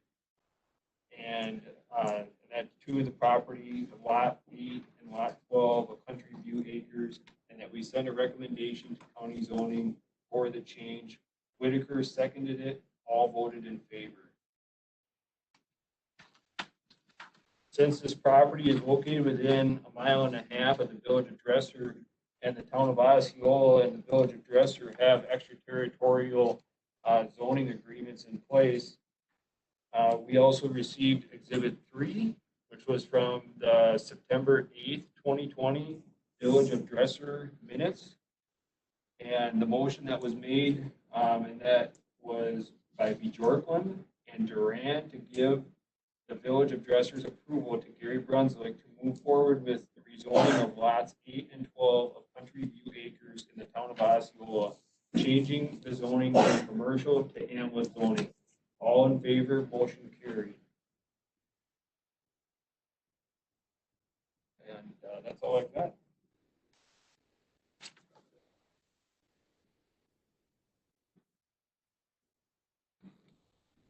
Any questions of staff?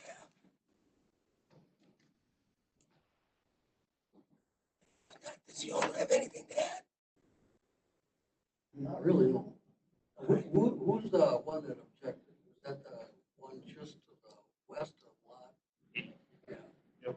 I don't know why anybody would have told her she bought in a certified plat that it would be unbuildable. That sounds like some kind of a realtor. Okay, is there any? Would you just like to report your name? Oh, Gary Brunswick. That's the owner. Is there anybody here to speak for or against it? Is there anybody upstairs?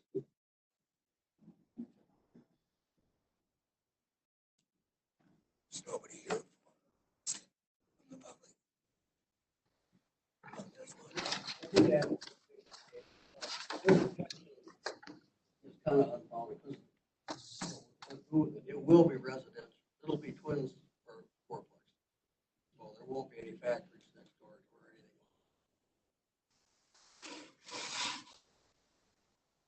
Hello? Go ahead. Hi, my name is Jamie Junker, and I own a property on 94th, 2363A. It's 2 driveways down, basically. The 2 properties, as you saw, were right across the road. I'm the prospective purchaser, and I owned the 3 buildings for the last 20 years on 94th in Country View Acres. With my wife, there's no one here, so we own those 3 buildings through good times and bad over the last 20 years. Did a tremendous amount of improvements to the properties, tarred the driveways, new roofs, had very nice residents, very, very few problems there. About 3 years ago, because the properties were condoized, they were mainly sold, and like 4 out of the 6 of the current units are single-family owned residences. And I'm looking to purchase these with the same kind of thing in mind, to offer affordable housing to nice families. It would be multiple units because just the economics are such, it needs a little bit higher density to make it work, but not a lot. There's currently 4 plexes right adjacent to these lots. There's the funeral home and there's an auto service center. Personally, after owning Country View Acres for the last 20 years, it's much more suitable and family friendly and residential friendly as low density units, which the hamlet rezoning will allow for. The lots have been vacant for the last 20 years. Like I said, we owned it with my family since early 2000, and it's just been a nice family concept, and we would continue to do so. So thank you.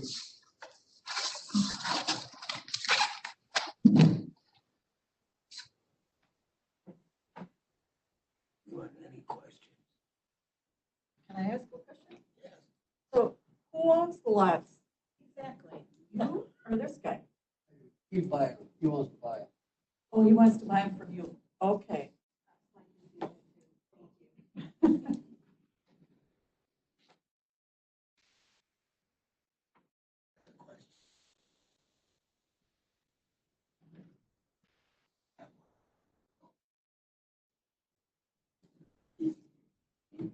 Easy.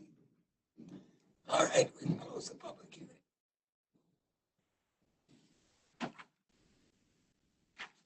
Discussion.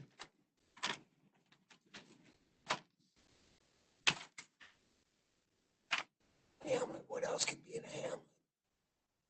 We have that list. Would you like me to read that to you? Yeah, we just read that. Single-family dwellings, two-family dwellings, multifamily dwellings, including manufactured homes, accessory structures incidental to the residential use of the property, gardening, nurseries, or gardening and nurseries for the propagation of plants, municipal parks and playgrounds and swimming pools and that kind of stuff, home business, conservation design developments.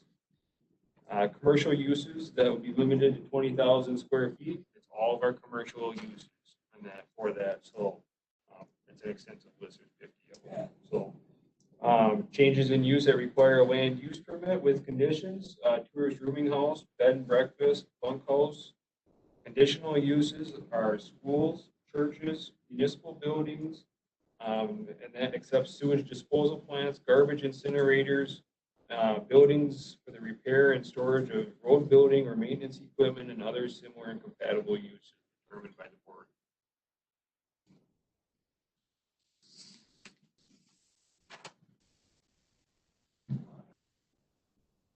I'll entertain a motion either way. I make a motion we rezone. Second. No. All right. Any other questions? Hearing none, all those in favor say aye. Aye. Opposed?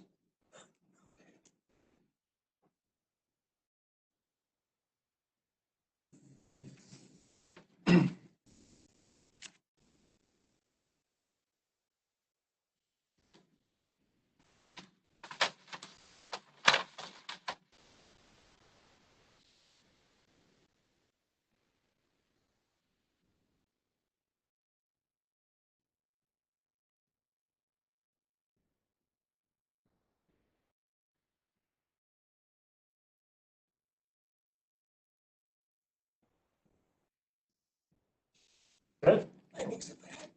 Findings. So I got 2 findings so far. Town of Osceola approved, village dresser approved, extraterritorial zoning applies. No wetlands or shoreline. Okay. Access by a platted 66-foot wide town road.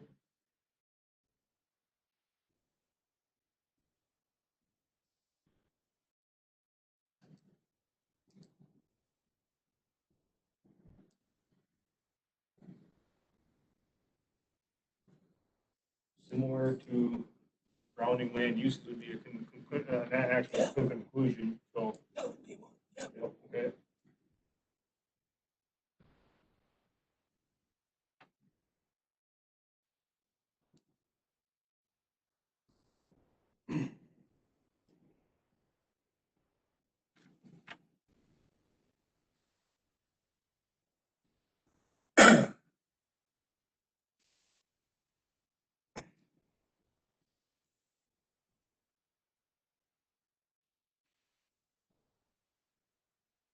The comprehensive plan.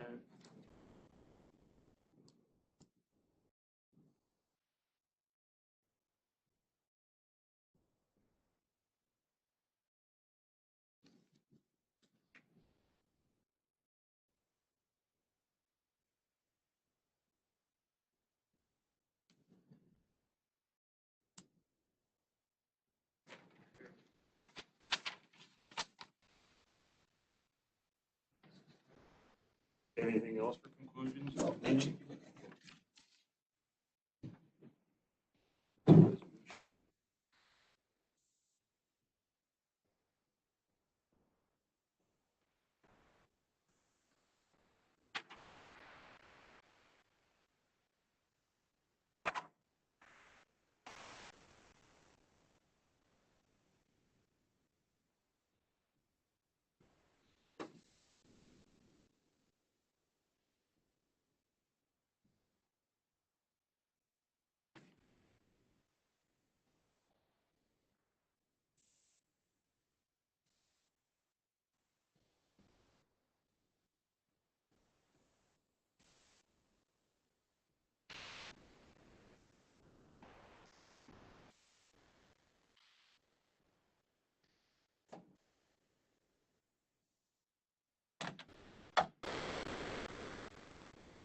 have Mark come back and finish him up. Was the public hearing? You did already. We did? Yep. Good.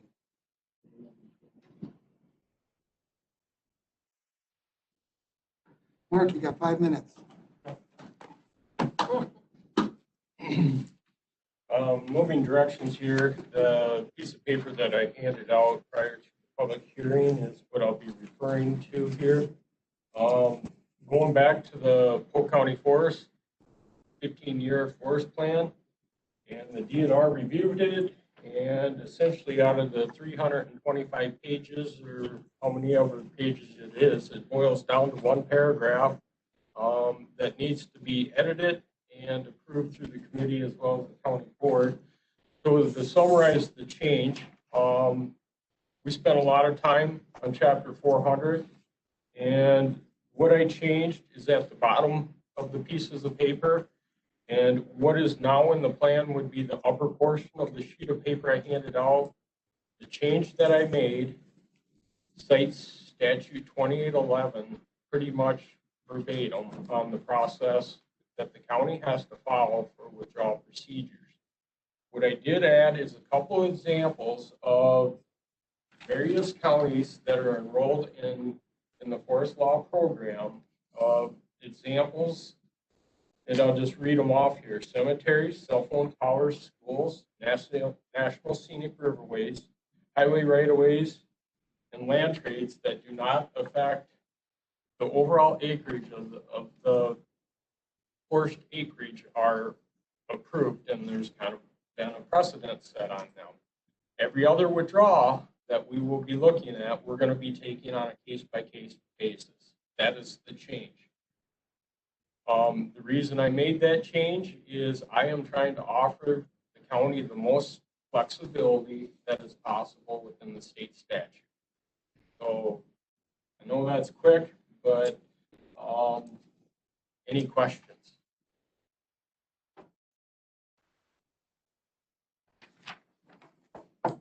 If there ain't any questions, if I could get a motion.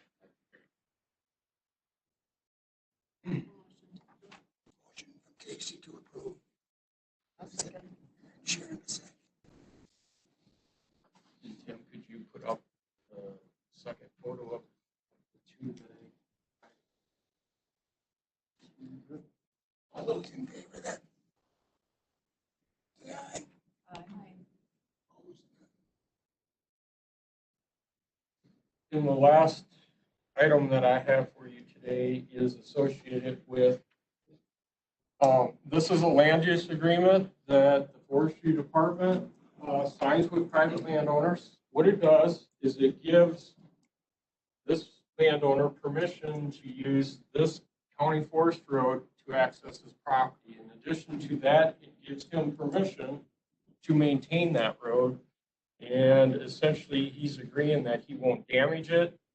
If he removes trees, he has to notify the forestry department. We quickly assess it and charge him accordingly. Normally, when we sign these access agreements, there's a $500 fee.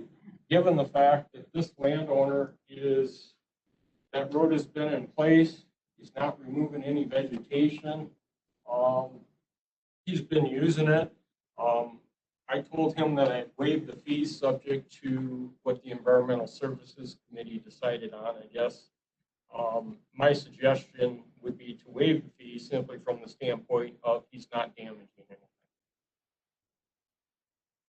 Is that what the fee was for? Oh, for damages? So it'd be a different scenario if there was no road here and the landowner was requesting access to the property where we've got to put time and effort into administrating, extending, the hypothetical would be the road ends here. Then we have to put time and effort into getting this landowner to his property by overseeing a bulldozer, making sure the road's up to spec, etc. So there's time involved. That's why there's a fee. On this particular example or this agreement, it's signing paperwork, and that's why I'm just recommending waiving the fee, plus the fact that he has already been using the road. This also gives him to maintain the road. So if I have a dumping problem or what have you, and I decide to put up a gate here, then we have to double padlock it. That's the difference. Just two questions that the committee should probably consider. First of all, this is a fee established in the master fee schedule, correct? This is part of the 15-year plan that has been approved, and yes, if we want to put that on the fee schedule. Is it in the master fee schedule, Bob? Do you know off the top of your I don't head? think so. I don't recall. And then, It is not in the fee and schedule. then the other thing that you're going to consider shortly is whether we have an ongoing continuing line item for forest road maintenance. And an idea behind that is how would that line item be funded? So just, I guess from the financial standpoint, when I think about how we fund a cycle of events, something like forest roads, how would they be funded? Is there some validity to just because there's not damage or work being done to one road, if we charge a uniform fee, then that fee would fund that line for other roads? Just things for you guys to consider when you're deciding on whether to waive a fee, because that's a forest road fee, and we're about to undertake a discussion on, are we going to have an ongoing forest road fund for repair? Is this fee one time or every year? So this is a separate issue. This is giving a private landowner permission to use this road, and we are agreeing to let him maintain the road. So what Chad is referring to would be a line item. It's a separate issue than what I'm talking about. So could that, to tie the two together, could that fund be used to maintain this road? Yes. But what I'm talking about specifically here is giving a landowner permission to use this road to access his land and to maintain it. So if he wants to, there's a little mud hole and he doesn't want to get his truck dirty, and he wants to bring in a bucket full of gravel, he can do that. Does that clean it up for everyone? Any cutting that just needs approval by you. So if, in time, the other thing that this permit contains is it's time specific, because we're giving permission to a landowner, we want to avoid adverse possession. So it's time sensitive, that does not renew automatically. 9 years, right? 9 years, 9 the years. specific things. So For 9 once you years. start getting that 10-year time frame, that's when it becomes a little foggy in terms of whether a legitimate claim can be made or not. I think we should clarify two things. Malia's going to clarify adverse possession. But I just want you all to understand what I was suggesting. So the county, as a business model, we operate on the idea that if a program can generate revenue to offset levy dollar cost, levy dollar is the last dollar spent, revenue is the first dollar spent. So the idea would be, and as I look at the budget, I look at everything within the budget. If it's the recreation deputy, how is that generated? If it's something in community services, how are they generating fees to pay for a like service? So I'm just throwing it out there to consider for the committee. When we talk about waiving a fee that's related to a forest road, and at the same time, we're talking about establishing a fund for forest roads. What we're doing is we're waiving a revenue that would be first dollar spent on forest roads, and not necessarily this road. I'm talking about the roads of the network. We're waiving that revenue, and we're saying, okay, we're waiving that revenue, and we're going to fill it with $500 of levy dollars. That's all I'm pointing out for the committee to consider. Right, and what are the criteria for waiving? And then the concern about waiving a fee for one person is then you're establishing some type of a mechanism by which someone else can then come and say, well, you waived this fee, and I want you to waive it here. I would recommend against waiving fees once a fee has been established, whether it's established in a plan or a fee schedule or something else. In addition, you cannot adversely possess against a government land that is held by the government. at least in the state of Wisconsin. I used the term adverse possession. I apologize for that. I thought it would be a term that the committee would become familiar with. What the DNR is recommending is you give a landowner permission to use a road without an agreement. You're setting a precedent for prescriptive easements. Prescriptive easement is a much better term than adverse possession. Any other questions? So this landowner is already using that road. Yep. Why are we doing anything? Prescriptive easement. So the interest is to protect it from, protect this land from public use. This is public land. A certain amount of time goes by and we give this landowner permission to maintain the road without an agreement. It becomes a prescriptive easement issue. So anybody can and use it. It no longer is protecting the rights of the public land. And this is guidance coming from Wisconsin DNR. Okay, so Sharon, what he's saying is, if we put an agreement in writing, Yeah. then we have the ability to revoke that later if we don't like what this person is doing or how Sure. they're maintaining it. If we don't put it in writing, at some point, we will lose the ability to say, hey, you can't use this anymore. Yeah. Right? So, right, but again, switching back to the fee thing, I just would be leery of that. Is if it's only one time for 9 years, So that wouldn't be so the bad. fee according to the plan is $500. So One time for the 9 years. correct. And then it expires at 9 years, and then there may be a different fee schedule in place or a different plan, but today it's $500. So,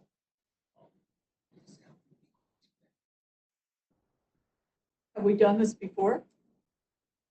Waive fee schedules? this is the first one that I know. We don't have to wait. We don't have to. It's just a suggestion. Yeah. I think for 9 years, that wouldn't be bad. Leave the fee there. The only historical thing I can think of regarding waiving of fees, Supervisor Kelly's comment is, I think about the broadband rebate program. We don't waive it, but we actually do a rebate for broadband, for the filing fee there, and that was passed by resolution and all that. That's the only thing that comes to mind in my head for waiving fees. So it's almost like saying, Chad, that because he's maintaining it, you're waiving the $500 fee. Is that kind of the same thing or no? I guess it depends on which way you look at it. I guess the question is, that's a question for you guys, because what if you have another area where somebody routinely hunts on forest land or something, and they like getting there, so they're filling it in with gravel or whatever, so they can get in more easily. I don't know, that really becomes a question for you guys. Yeah, can you do in lieu of the fee, you're gonna maintain the road? I mean, I don't know. And he's got to go up there and check it and everything. We should Yeah, just say that's true. the money would go to the fund. Yeah. If it needs work, it goes there. Because it's what, $60 a So year? let me take you a step back. This access permit allows him to access his land and maintain the road. Kind of the purpose of it. So there really wouldn't be anything that's changed. In the plan, the plan currently, we do allow the flexibility of the environmental survey. Right or wrong, we do allow that flexibility to waive the fee. Now, per advice from comments and discussion here today, it's either we charge a $500 fee or waive it.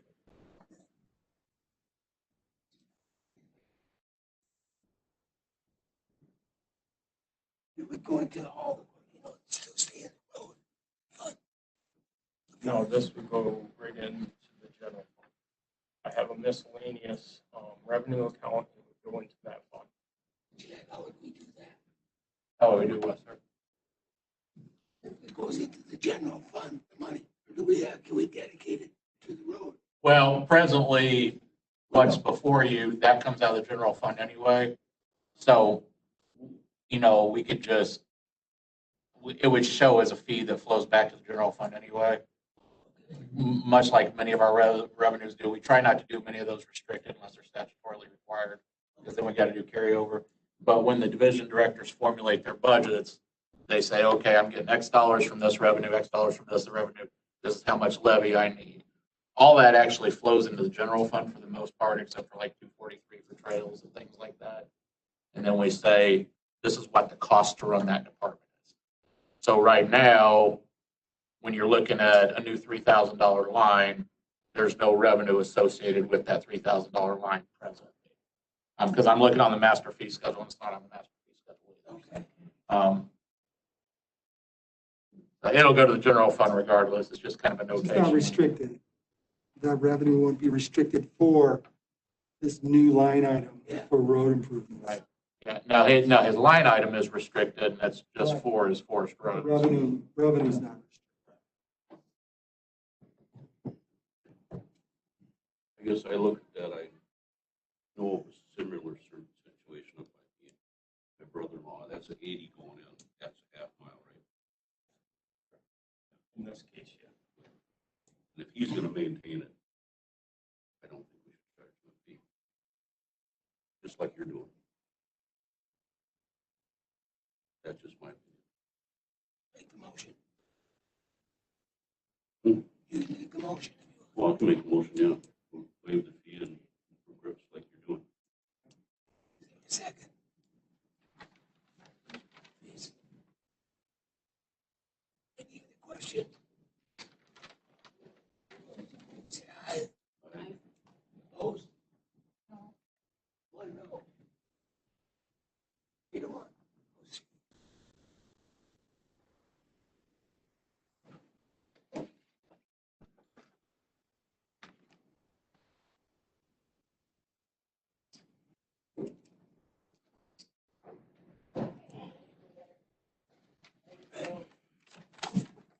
Thank you.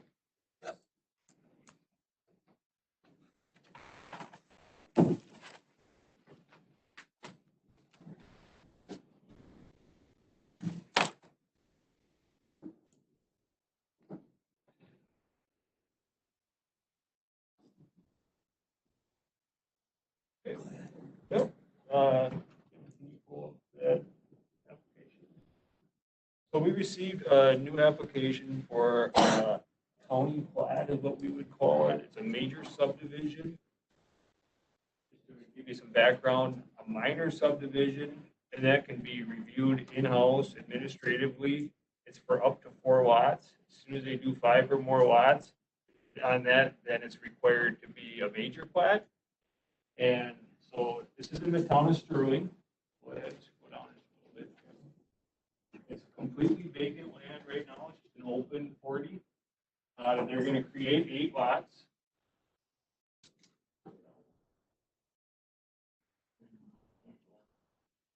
Yep, keep going. Okay, this here is the town checklist. And that is from the town board, basically. They will not accept ownership of the streets and roads. The town accepts the county minimum road standards. And then this one here is going to be all tied to the actual town roads that are in place already. Land and water and that review. Town board requested soil testing of the lots of this subdivision. Parkland dedication, there is none. So, and there they signed off on it September 21st, 2020. So this here, this is actually north here, and that are towards me. And this would be going south. You can see that there's basically 8 lots there that are around 5 acres or a little bit better, one smaller one here. There's a shared access strip to get back to the back 2. But that would only require a driveway. It doesn't require the road to be built up to town road specs because it's only accessing 2 places. So we don't need this to be a road here. These town roads are already in place. Basically, everybody's just going to come in to access their 5-acre piece. Pretty straightforward plat. We did exempt exempted in that from a stormwater and erosion control plan. Because of the limited impact that this is gonna have, we're not gonna have any big roads or anything like that. But Land and Water is going to review it. Is that what? Provided it to them, yep, so, and that, so if Land and Water makes comments or whatever, they can do that before the plan. Any questions? This does not require state approval because the lots are over 1.5 acres in size. So this is just straightforward enact the county plan. We have to go through notification time periods in that year, so we would be looking at possibly probably a January, and that would be about the earliest, and that I think that everything will get signed. Might be later than that for final plat approval, which will come back before you guys again. The soil tests that were done was done by Wade Ruffle, and that's part of the packet as well, I believe. So here's just the topo map of it with our LiDAR data overlaid. You can see how that looks.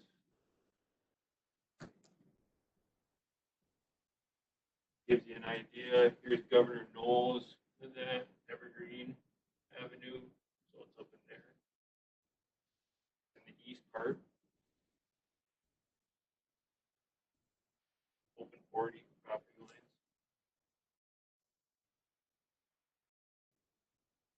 Here's the soil test. Now, they did not test each individual lot.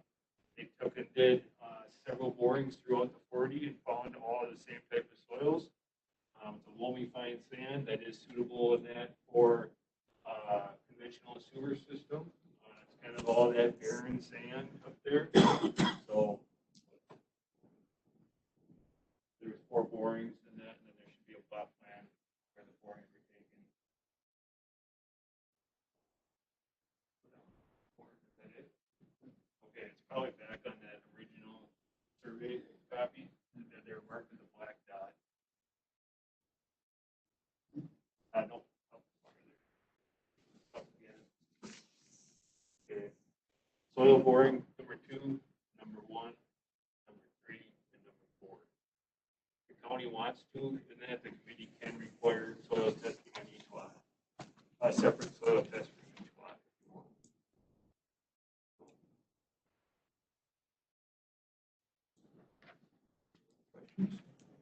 Was there any trail going through it?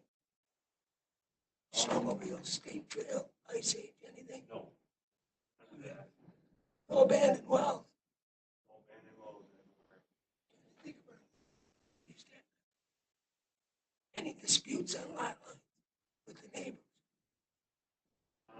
We have the applicants here, and that he might be able to fill you in more on that. So, none that I'm aware of. Excuse me. Hi, I'm Kenny Meyer with Secluded Land Company, and like Jason said, we've done a little bit of survey work. You know, obviously we haven't really gotten into the meat of it, but nothing is apparent of a line dispute either neighbor. We front on 2 public roads, so it would just be neighbors on 2 sides. If I could clarify one item, and it's regarding that map. You kind of see that there's 2 flag lots down there. The town, at their meetings, they didn't like all these lots to access along the road there. So they asked us to do a shared access on the flag lot where Jason's pointing, and then also up on 5-6 line, right there. That's a joint drive. Yeah, so we'll actually construct that. Yeah. They'll just come in off the right of way and then they'll go on to their separate lots.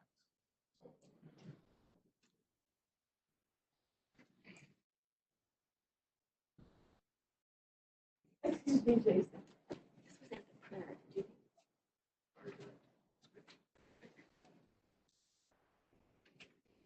Yeah, remember all those questions we used to get, that was usually lot lines, trails, well. You'll see a full final plan of this.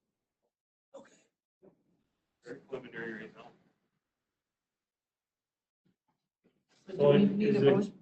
Yeah, and so I guess the main things I want in that is, do we want, that soil test for each lot, or is the committee okay with this?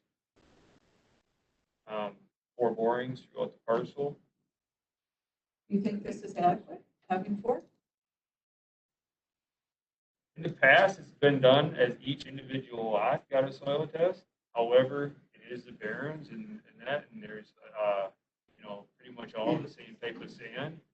And even so, in that, the ones that we often have done on lots, on every lot, then something changes and somebody will build a house right where the soil test is. So, I mean, somebody spent the money to have that soil test done and it's basically junk, and that, so it doesn't really always guarantee that everything's gonna work out anyway, because if they build their house there, or their cabin, they might end up doing a totally different area for a sewer and it still might not pass in that area. So that's kind of. They're good sized lots. Yeah, 5 acres. They're good sized lots, Might be way in the front, somebody way in the back. Yeah, yeah. So. You don't have to worry about, and that so much. A lot of times the wells can actually, hinder where a sewer system can be more than anything, and that. So if we were talking 1 acre lots and very tight, that might be a bigger issue. So we need a motion. Yes, move it. I make a motion To approve the preliminary plat. to approve the Parkside Acres preliminary plat. Again, like I said, they'll come back to you, so.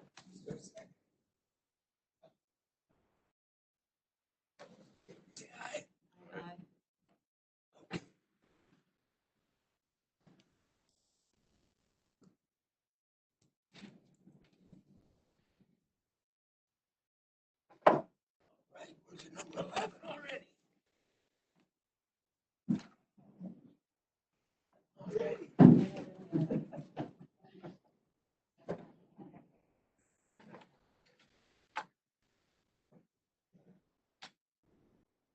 You did a good job keeping Mark under 10 minutes.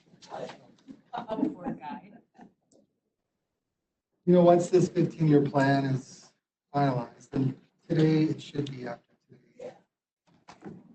You might not see as much of Mark as we have in the past. Which is unfortunate because we all love Mark. He's had a busy year. The next agenda item is the additional funding request. As you all are aware, there's quite a few, roughly a dozen or less additional funding requests for a policy decision for the full county board. As if you recall from the last county board meeting, those that were applicable to each division were pushed down to the governing committee. And in our division, we had 2 additional funding requests for you to consider. The first one was, in fact, Mark, the forestry department. It was to create a line item for forest road repair. What I'm going to do is just explain what the request is, and so then you can make a more informed decision when you go through the final budget later this month. For 1 year, our county administrator recommends a $3,000 allocation for forest road repair. Now, this really just creates an account for ongoing forest road repairs. And for what your consideration is, should this be a reoccurring cost? And with that, I just want to bring to your attention some background information. Currently, the forestry department receives approximately $2,600, that's $22,607 of state grants to maintain the 7.6 miles of road. Bear track, turkey track, and bear track, that's all in Sterling, and then in Sand Creek and Lorraine. So that state grant money has been used to maintain those roads. What this $3,000 request is for other items. in particular the parking lots within or adjacent to county forest. Mark believes 7 of the 15 need some serious brushing and gravel work. And hasn't been done. To be honest with you, some of these parking lots haven't been improved upon in the last 15 years. Of those 7 that he's prioritized and will work on in 2021, 4 of these parking lots are alongside the Ice Age Trail. They also serve as parking areas for hunters. And the Sterling ATV loop as well. That's another separate project, as you all know, needs gravel. We might subsidize that through a grant, most likely under the Parks Improvement Program. Mark also has brought up that roughly 26 miles of secondary roads exist. Many of these are used as snowmobile trails as well in the winter. In fact, one of them we talked about at the last meeting down by Mackey Lake, where there's that low spot. There needs to be fill put in that area so the snowmobilers can access it, and maybe a culvert as well. So that's one of the projects he's thinking of using those funds, that one-time 2021 allocation.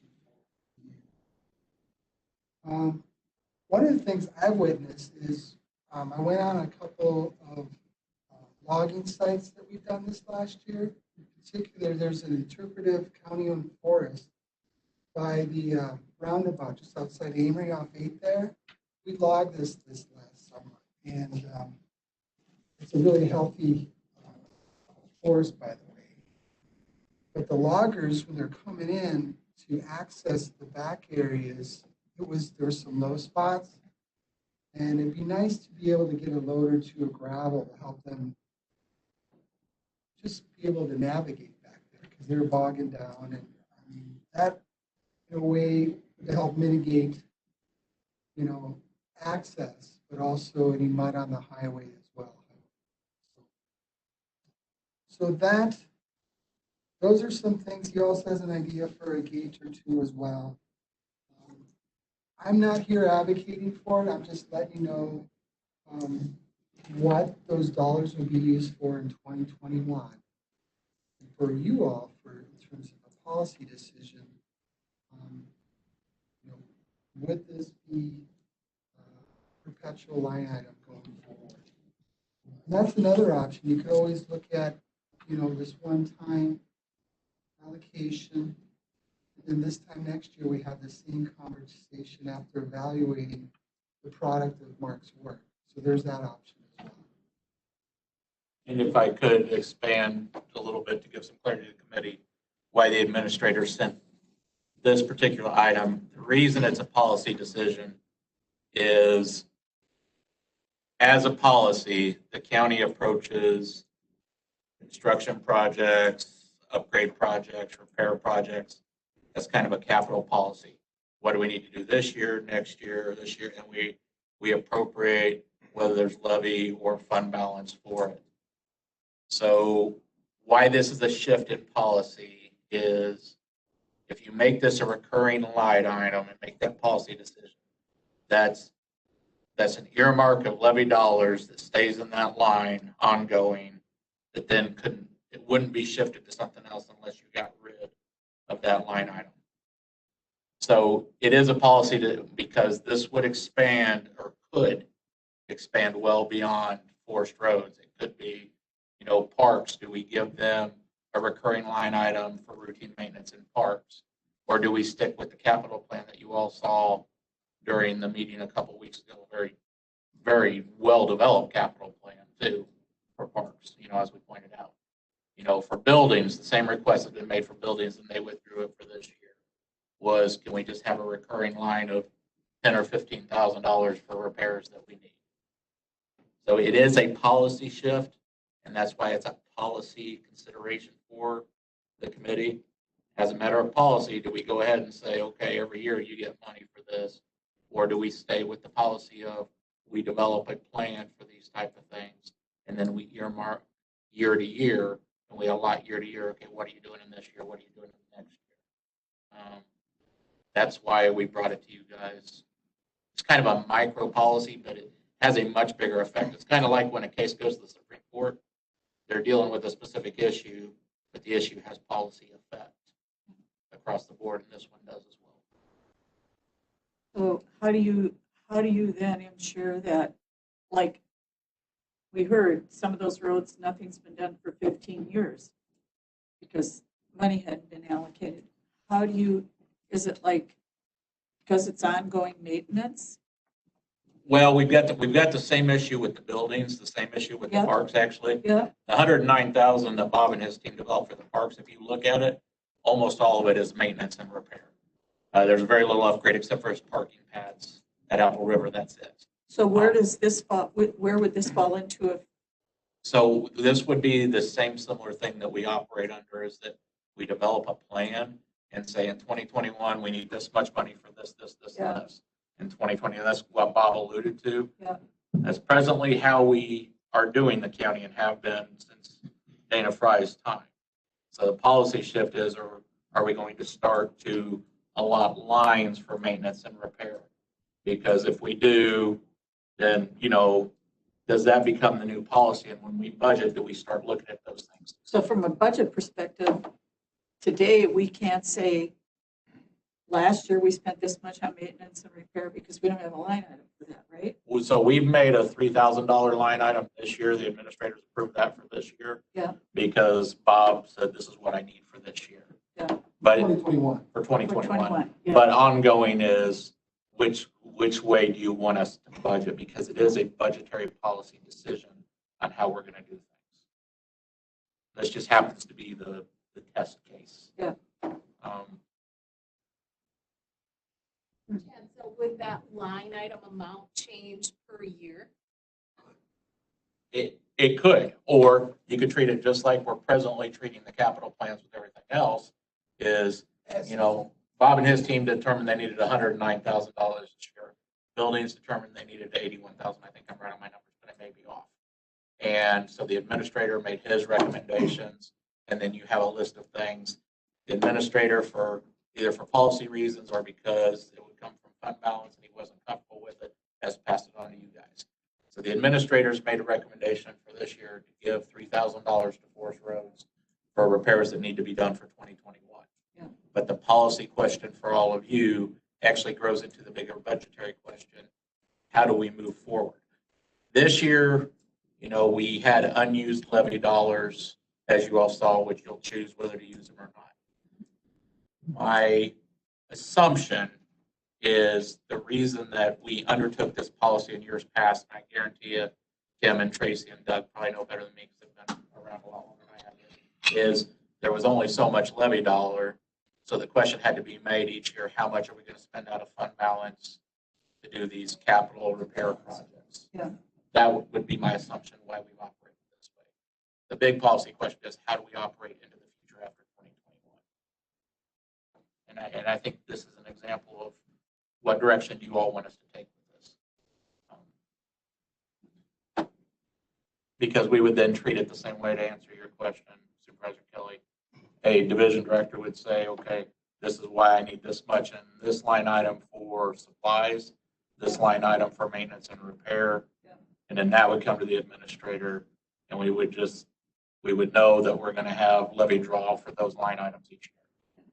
It would fluctuate depending on their plan.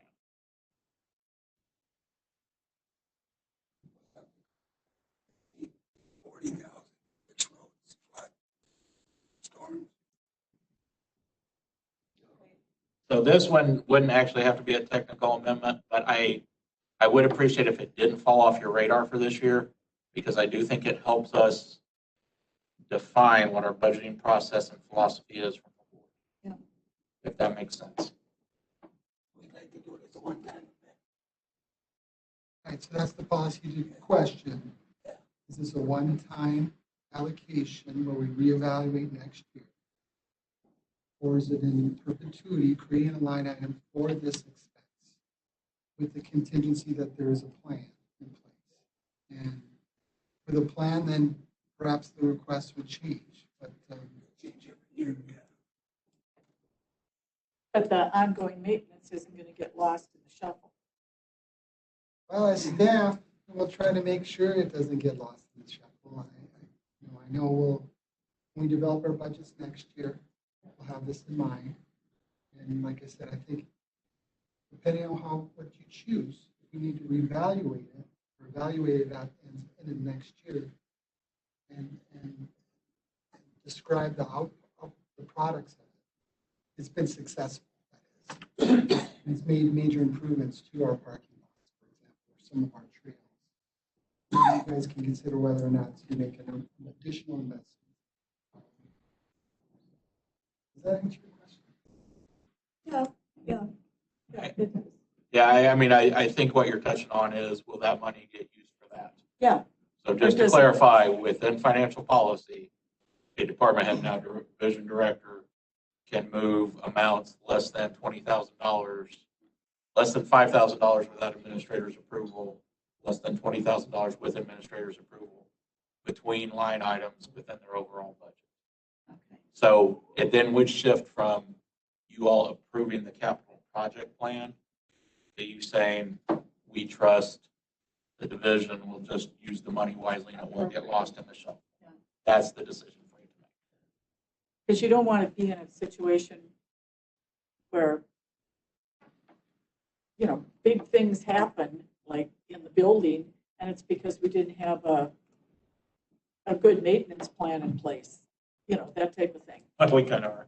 I mean, that's what Mo's been working on. I know. The parks is the same thing. Yeah, parks is the same That's why they thing. work so hard on the parks plan. We'd like some assurances that we are making these improvements. We can do that, but this is something we haven't had. It isn't a resource we've had in the past to do that basic overview. So we're really excited to do this 3,000, be able to make some, important, impactful, hopefully impactful and visual improvements to our. I mean, it's just like your house. If you don't take care of ongoing maintenance, pretty soon it falls down around you, like it or not. We just haven't had this resource in the past. Yeah. We're really excited about it. That 3,000 doesn't sound like a lot, but Mark spent some time prioritizing what's going to be the most impactful. We'll make those improvements. There's that request. The other request that has been forwarded down to the Environmental Services Committee is from the Register of Deeds. It's a purchase of hardware or a machine called the Scan Pro system. And really what it is a current scanner, at least talking to Sally at Register of Deeds. The current scanner is really obsolete. In fact, they cannot find replacement parts or cartridges for printing. All the documents within Register of Deeds is in a digital format. They've been scanned over the past generation. However, some of these documents in the past, that were scanned years ago, are very, very poor quality. And so this is where this machine comes in. It's a microfiche reader, and they use this machine to read those scanned documents that are, again, hard to read. And because that existing piece of equipment, that microfiche reader, is obsolete, antiquated, they can't find replacement parts, there's a need to buy this new system, which again is called a UScan Pro. With that said, Sally has mentioned this piece of equipment is used by other departments as well. The Veterans Services Officer, VSO, the Register and Probate, the Sheriff's Department occasionally use that microfiche reader to view their old documents and films as well. This is a great example of ongoing looking at the equipment you have and making sure it's, I didn't even know anybody knew the term microfiche anymore. I mean, that's how old that thing is. Seriously. Right. It's crazy. Right, and so you know, it's $10,000. There isn't a lot of confidence that it's gonna last another year. It can. We could push it down the road and see, try this funding request next year. One concern is if it does break and we cannot replace or find the parts to replace it, then you know, you're gonna have to look at a contingency item. So there's that. So in a way, this is sort of being proactive, preventative. It's again a request from register of deeds. And with that said, that's all I know about it. Do we use it at all, that information? So we don't, if you don't want to make the policy decision regarding number one, that one can wait. But for general government and for the November 10th meeting, for number two, it would either be a recommended or not recommended by the committee. Then that goes to general government, then it goes to November. So that one, we would need a recommended or not recommended from the committee. Because then general government pulls all those together and then we do the numbers together. Right. So is that a motion? That's the motion? Yes, ma'am. I make a motion. For the parks then as well? Do the what? Do we need a motion from a recommendation from the parks for the forestry plan as well? If they want to make that, the administrator has approved 1 year. the 1 year. I guess if you wanted to table the policy decision and talk about that, that's really your decision. Or if you want to make a policy decision, I mean, then we would want a recommendation on that as well. Okay, I make a recommendation that we recommend the purchase of the scanning equipment. Yeah, for register of deeds for $10,000.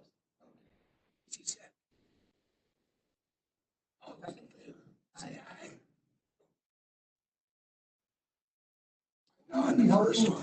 Yeah, it'd be helpful if we could get recommendation on the line item for the forestry.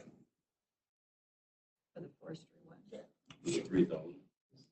I can make that. For a one-time deal to test it. Okay. For 1 year and then reevaluate? Yeah. Tracy second. Okay. Yep. All those in favor say aye. Aye. Opposed, none. Okay. Those both go to the general government. Yes, sir.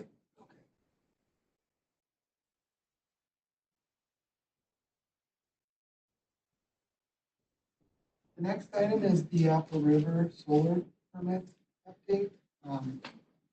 Jason, as you all know, I don't know how he does all these things, but he actually put together a PowerPoint. We were just talking about it like 12 hours ago, and now he has a PowerPoint. Anyway, I'm going to just set the stage or set the table for his presentation because on behalf of the county administrator, he's been reaching out to the PSC. As you all recall, remember they were here last week to talk about their large photovoltaic farm, 1,200 acres, 10 megawatts, 100 megawatts in the range area. One thing that we learned from the last meeting is the committee as a whole had some concerns about the decommission plan, right? As well as that utility share payments, at least memorializing it. I know they framed it as, you know, the JDA or that joint development agreement. By the way, have you guys gotten this? Have I sent this out to you all? Okay, yes, you obviously you've seen it. You know, they framed it as being optional, but what's Jason, and he'll present this, what Jason has learned and what we've all learned, this is a best practice. In fact, I think the other 4 towns are looking at the county to provide leadership on negotiating this joint development agreement with Apple River Solar. So just want to point that out. You'll probably hear it again. They also presented, and Tracy knows this, you know, the developer has reached out to the 4 towns. And as expected, you know, they are also apprised of the project. They also are aware of the joint development agreement. What we'd like to do, and hopefully we can kind of move forward with your endorsement today. We'd like to work with corporate counsel to identify red flags. I'm just paraphrasing, but identify potential issues or red flags in this agreement. We'd like Geronimo or Apple River LLC back to this committee and maybe work on negotiating some of these hot topic items over 1 or 2 or 3 meetings. Staff believes, particularly, and I agree, particularly Jason, it might be a good idea to have a public hearing as well. And that's because, well, right now, their permit is at the state level with the PSC. There's an opportunity for the county to serve as an intervener or have a voice at the table as the state reviews their permit. And so I don't want to get too much into detail there because I know Jason has created a one thing that I would like to see, or at least would encourage you guys to consider, is we think it'd be a good idea for the county to do some outreach with the towns, letting them know, engaging them, letting them know about our process. Our process, again, is Leah review the JDA, identify items for discussion, bring back the developer, negotiate, have the public hearing, work with the towns, getting their voice as part of that public hearing record or testimony. And then, again, having a seat at the table when the state has their public hearing. So that's our process, and we thought, this would be a good opportunity for you guys to endorse us as staff to do that outreach with the towns. So leave it at that. Jason, do you mind? Well, I do want to bring up one other thing real quick. This is a press release from October 26th. Oh, yesterday? Xcel Energy announces plans for the largest solar project in western Wisconsin, Xcel Energy. It's going to be in Pierce County in the town of Gilman. Does anyone know where Gilman is? They're doing a 74 megawatt solar over 1,100 acres, and they're doing $300,000 a year in shared utility revenue. Now, if I recall last week, this project's 100 megawatts, right? 1,200 acres and about $400,000 in shared utility payments. So this press release is a little misleading because really this project would be the largest in western Wisconsin. I just find it interesting because Xcel, they can be, sorry? What's that?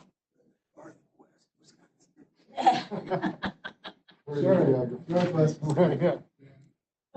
Well, Xcel Energy by 2050, they have a really robust mandate.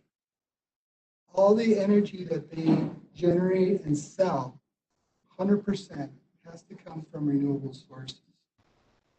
That's pretty impressive, and that's a pretty ambitious and robust initiative or goal. And they can be a big agent of change, as we go to the switch to renewables. But it's interesting, we're dealing with a different entity, but this is just a great indicator of how renewables are part of our future. Anyway, I just thought I'd share that with you. Jason, do you want to deliver your piece? A little bit. Jason, just give me 1 minute. I want to hear what you think. How long is it, Jason? 4 slides? Pretty short, 4 to 6 slides or something like that. So. We already covered most of it, so. Stole your thunder. I'm coming to work. We just talked about it around 4:30, 5 o'clock last night. Coming to work today. He already had a PowerPoint. I come in at 6 in the morning though. Yeah. Gotta get the chickens, Bob. I do. You can't outwork this guy, I swear. He's a machine.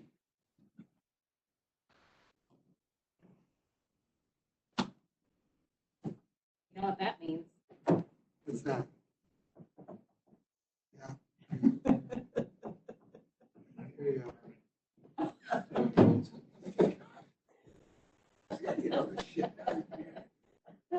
Do you think, Can't help you out, Jason. Self-employed is the way to go. do you think the town of Clayton's looking for leadership on the JDA? Yeah, and she kind of pitched it to the board because, that was kind of her thing.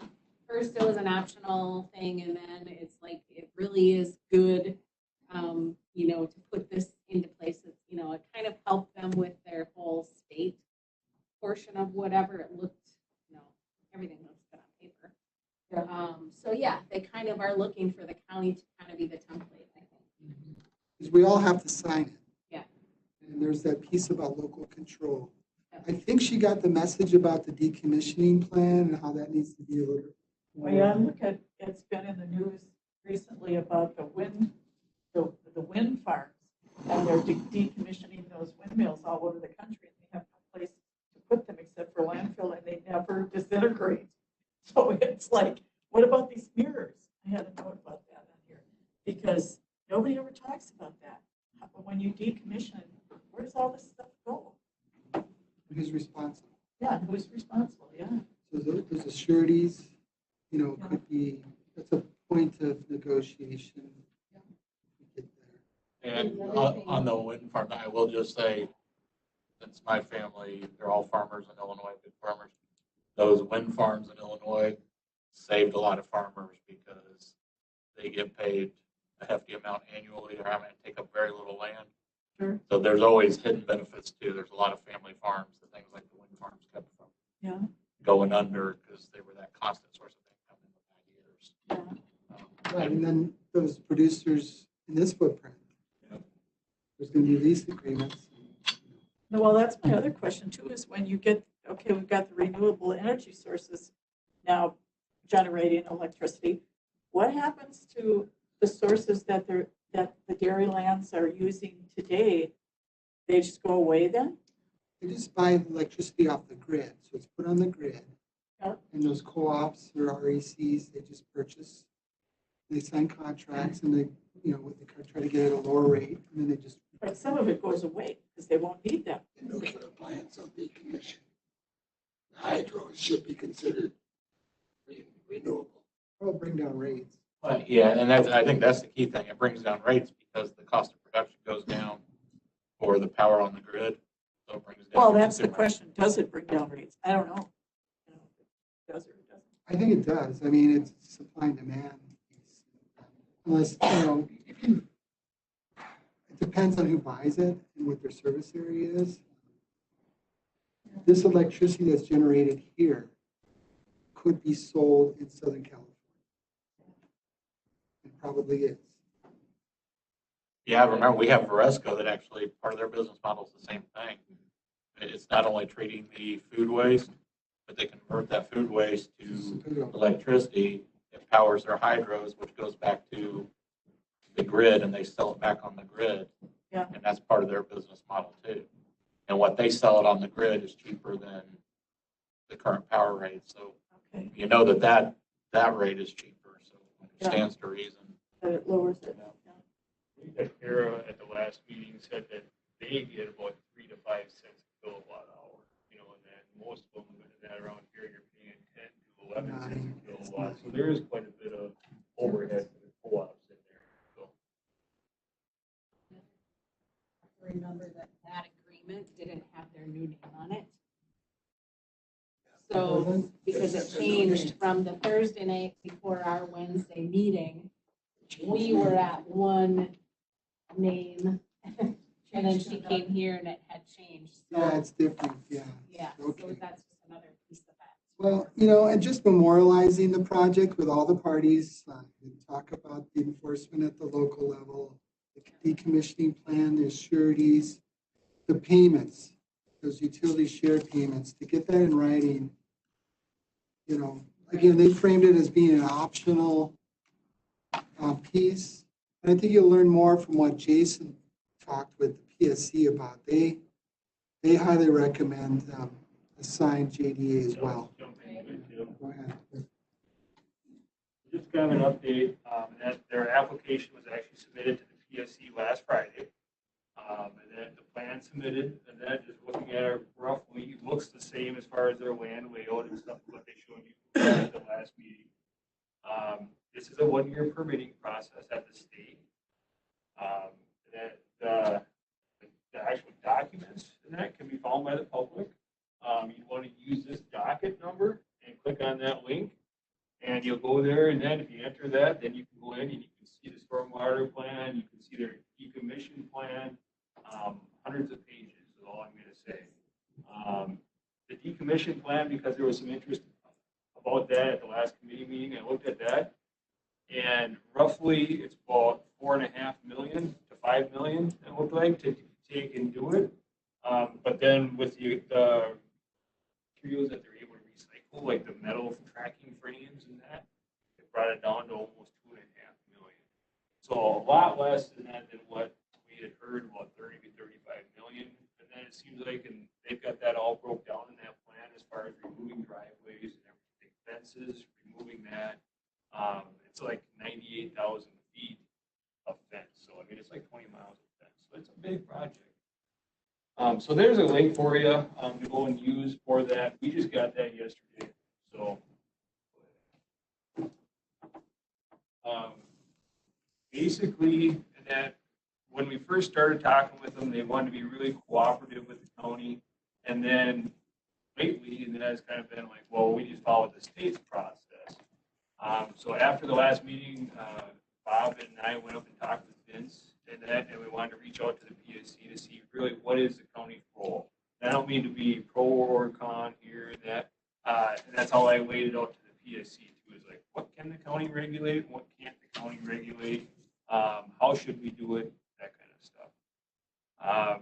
It's difficult to get a hold of the right people and that. So it wasn't until yesterday when I went on and found that docket number and that I found the project contacts and that we're working on that with the PSC. So I reached out to them after that, and I got an email back and talked to a guy last night, and he's one of the ones that would review the whole project. There's very much a lot of local control. Basically, if the local control is more restrictive than the state, then the local would apply. If the state standard is more restrictive than the county, then that's going to apply. So completely different as far as that. He said that we should be following our local setbacks to make sure that all that's being met. And then we should also take and have our stormwater erosion control folks review the plans. And that because if there was something that was not in compliance with the county ordinance, that we could provide those comments, and then likely the state would require them to change it. So there is a lot more in that we can do. We can charge permit fees. We just can't do exorbitant permit fees because we don't like it or something, or it's a foreign-based company. But if it's just our normal stormwater erosion control plan permit fee, we can do that. So no issues. So going forward, I think staff here at the county and that is going to need to take and review those online documents and that for compliance with the current county's ordinance. So here's basically the process. It's quite long. This is that 1-year time frame that we're talking about. Application is received October 23rd. That's basically where we're at right now. The Public Service Commission is going to be sending a letter out to the applicant to notify them to send a copy of the application to the county clerk. Part of that docket number, when we received that as far as staff, they said that they were going to be sending a paper copy of that application out to us. So they're already kind of ahead of the game and they'll be doing that. Over the next few months, the PSC staff will work with the application and applicant to make sure that it's complete and that everything's formalized like it needs to be. Notice of the proceeding is sent out to the towns and the counties and that, so that's kind of like the first notice of the hearing coming. And after that, well, shortly kind of tied in at the same time, is the notice of the pre-hearing conference. which at that time, we need to have any exhibits. They want the JDA finalized, and that any public testimony would be submitted at that time too. So it's kind of, got to be ahead of the game in that. And right now, even in that, some of this, we might be coming in behind the game already in that. So especially as far as negotiating fees and stuff like that.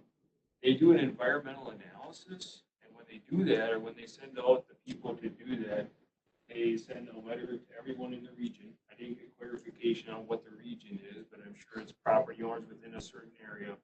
And that there's going to be an environmental analysis done in that area, and all members of the public can provide comments on that point alone. So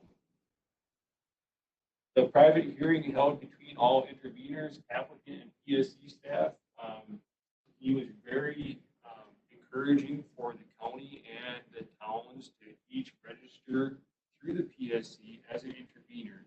And by doing that, you're basically reserving a seat at the table. Any vested stakeholder that might be impacted by the development, that can be an intervener. And that's going to just give you, going down to the following one, just another opportunity to provide input. But because the developer is trying to create a JDA with us, that already makes us qualified for an intervener position. So not sure what that is, or if that'll be Malia from the county here, or who that'll be, but we definitely want, somebody in that as a county to be in that. Then the final step is the actual public hearing, and that there's going to be 3 PSC commissioners that'll be the ones that'll vote on it, whether or not it's a go or not. And that's where really all the public comments and that should go. So I'd originally kind of to talk about Bob, and that I was originally looking at doing a public hearing at the county and then doing some kind of a summary to send to the PSC, that here's the public comments that we got. It sounds like that's not really the best way to go about it, that the individual public should address the PSC directly if they want to.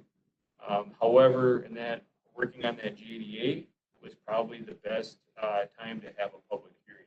And that if you guys want to hear what the public's concerns are, because you can tie other things into that JDA that might make it a better development for Polk County. So, Would that be the opportunity for the towns to also provide input, or is there another vehicle we can? Correct. Yep.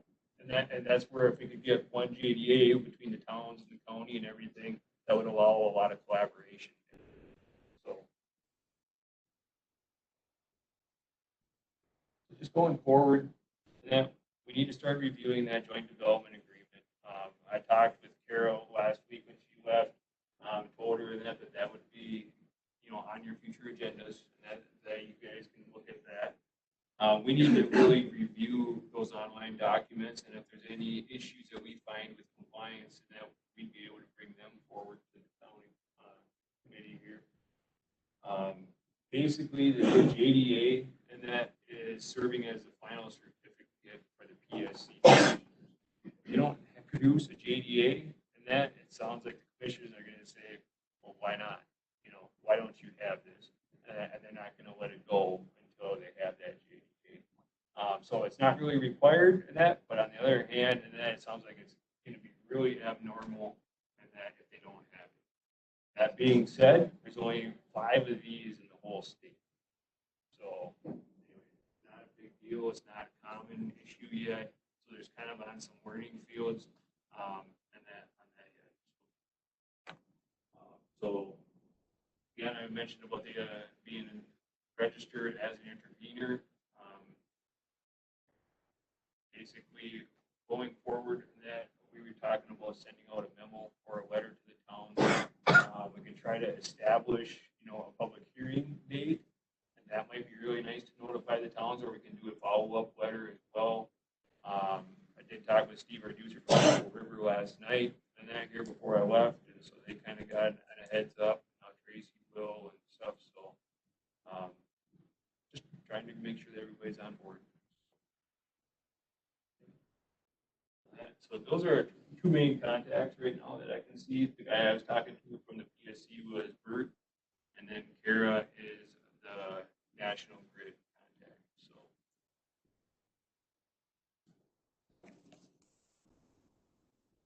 Any questions? Can we have your just approval, and that you don't need to make a motion in that, but to go ahead and get some input out to the towns? Consensus? Little PowerPoint, I mean, because you kind of broke it down. I mean, I got the information too, you know, the link and the, you know, I get updates and things like that through email, but. Are you registered? It sounds like the county and that, and the towns and everything could actually negotiate the fees as well, you know, and that those shared revenue payments. Basically, there's nothing in the statute that requires a certain amount, it sounds like. The commissioners are just gonna look at it and say, okay, are they, you know, doing some kind of a fee or payback, you know, so. We're a little bit late on that aspect of that. That probably should have been done before the application was filed. I heard from one of the farmers that it was too good to pass up. So. I'm like, wow. Pretty Yeah. good deal. Yeah, pretty good. And comparable to, again, this one in Pierce County, those shared utility payments seem comparable, so. Yeah. Whether or not the window to negotiate that is closed, kind of sounds like it is, but. It's good to see though that they were like 300,000 for a scale that was 3/4 of the size of this one, and we're at 400,000. So it looks like it's proportional. So, Comparable. We're doing some outreach with the towns, inviting them to the public hearing, even setting a date. Is that something that you guys would support us doing here? how many, or William, do you know how long you'd like to have to review the JDA and that before the committee starts talking about it for the Apple River Solar Project? Well, I think that that's something that Vince, Chad and I, and perhaps the two of you can talk about. I don't know how in depth it's going to be. You know, I know that really this is novel. It's not done very often, so there's not a lot to compare it to. But there doesn't seem to be a lot of downside from the county's perspective as far as their authority that they already have in statute. So anything we get is a bird in the hand. We were looking at, identifying anything that you would think could be potentially, problematic or red flag. Yeah, I would say 2 weeks. Oh, 2 weeks. Yeah, well, I was thinking more like a public hearing in January. If we could look at one of your meetings and that in January. That's all I was looking for is just, so you're only meeting once next month, once the following month, so. Anyway, that would give you some time to go out there and look at it. If you got any questions. This could be like a December agenda item. Malia might have her review done. We could invite them back to talk about any negotiation and then setting a public hearing. Hearing in January. Yeah, you're going to want it on agenda or two, before the public hearing for it. So. You're not saying that there's a requirement that we hold a public hearing. You're just suggesting it would be a good. Maybe a good avenue for the towns to provide input. Yeah. And then at the public hearing at the state level. Would be for the private, yeah. And then say we don't want it or to try to shut it down. Now, all those comments would go down there, so. Right, you just don't want to communicate and give people the false idea that, there's some authority vested for us to try to halt it. I don't want anybody to have that misunderstanding.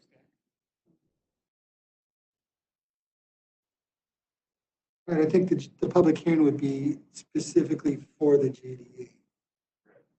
Not the project itself, just the agreement itself. Yes, just from a negotiating standpoint, that does then perhaps give the public the idea that we have a lot of bargaining power, by asking for, demanding, or advocating. And then if you, as elected officials, can't deliver for various reasons, you know, I guess deciding what the purpose is for holding the public hearing, and first internally having staff talk about where our bargaining power might be. The bargaining power is in the JDA, and as long as the county doesn't come off with some crazy, goals or crazy requirements, then that, it sounds like the PSC will work with the locals and that to try to match it, and that, or require it, if it's in an ordinance or something, and that you can justify. That's gonna be the whole thing, is you gotta be able to justify it and not be like treating it, special, just kind of like the CAFO issue with the $10 million bond, and that you can't just say that to try to effectively shut it down.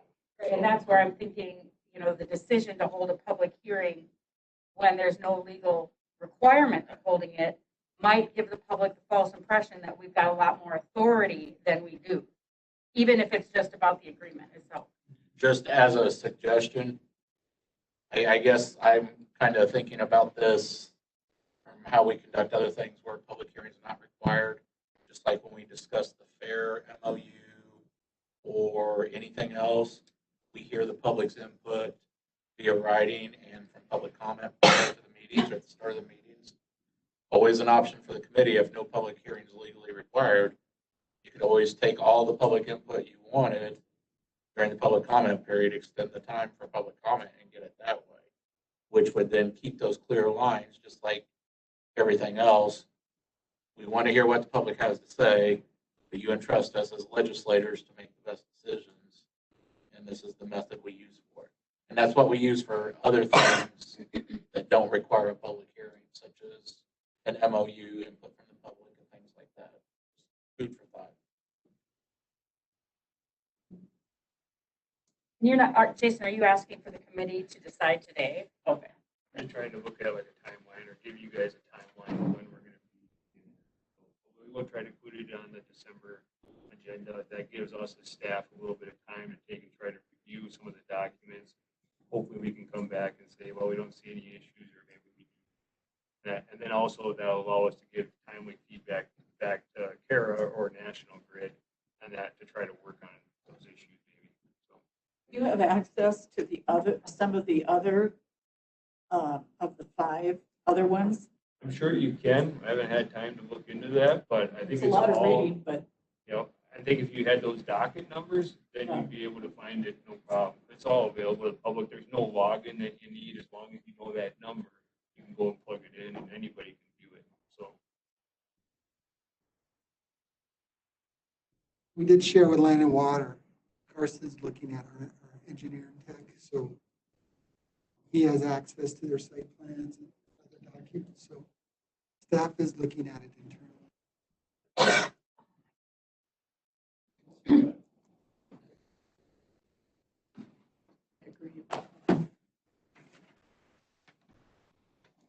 Well, I'm just thinking of everything else. Well, last meeting, we decided November 11th. Y'all remember that? One meeting in November. You remember that? November 11th is Veterans Day. It's what? It's Veterans Day. Oh, That's a county everybody's holiday. closed. Yeah. So we could come in. Or we can push it to the 18th. I don't know if we have enough substantive, material for a meeting next Wednesday, the 4th, but definitely by the 18th. Is that okay?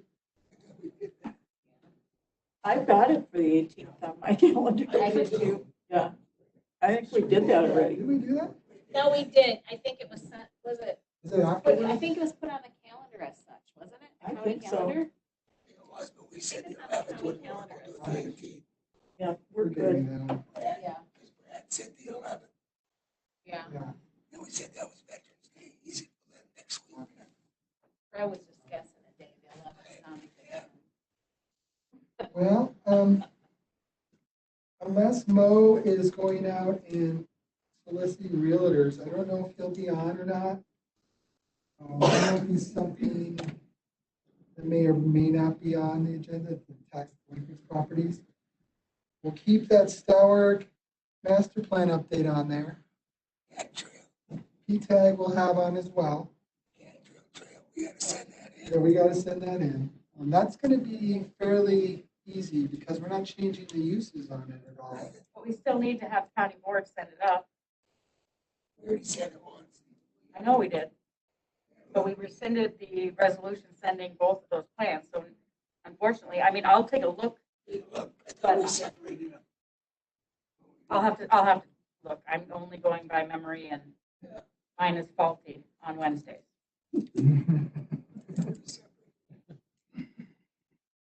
So we'll keep that cattail trail.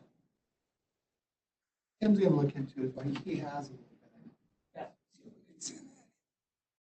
We know that was submitted 2 years ago or more, and then it was rescinded along with that initial. We'll do a P-tag update because we will have met by then. Forestry, unfortunately, no mark. I mentioned before. Jason, do you have any? I got a public hearing for a conditional use permit for a salvage yard, junkyard salvage yard, so, and it's zoned Ag 10. The contention continues. Good luck with that. It's closer to your home. I'm sure it is. They all are in Clayton. They're all in Clayton. And that, you guys kind of said before that you might put the privacy fence Yeah, I matter have it. on the agenda. So exempting privacy fence from road setbacks for that ordinance amendment. What about Chris's swimming house stuff? Put that on there as well. Yeah. Okay, so Yeah, just to start the conversation. we're looking at the TRH application having conditional uses. It's back the way it was. Look at the Back to where it shoreline. was. That's how it started. It was conditional use each one. Back to the bloomers. Right to the first. Remember the bloomers? Both the shoreline and comprehensive ordinance. For I both don't of know them. that way. They both need to be addressed. Oh, for the privacy fence. Privacy fence and the commercial house. Both in the shoreline and the comprehensive. Okay, and then this is a possibility. 45 and 50. They go to each one. Basically. We'll leave that for later on till December. We had a big deal on yearly. There is a possibility we might see the operational base paperwork. That might be coming Oh, okay. Why? in Health and Human Services. They approve it yet? Huh? They approve it yet? No, but We have it written in gold. I'm sorry. It's written in gold. Leave it up there. No, I bought that kitty too. That might show up on me. We know how to read it.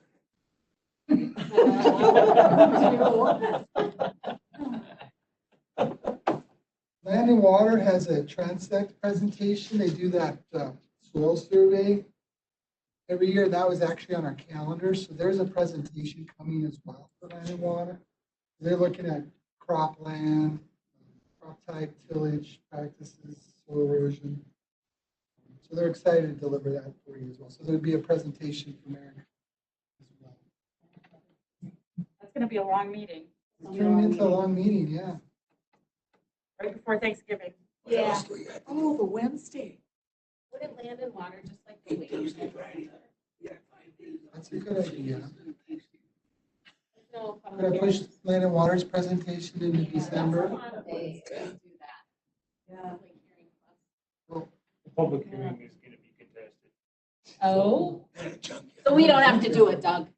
I'm just saying, like, there will be some people here. Opposition to a junkyard? Are you kidding me? We've been there. We've been there. We filled our town hall, plus they were outside.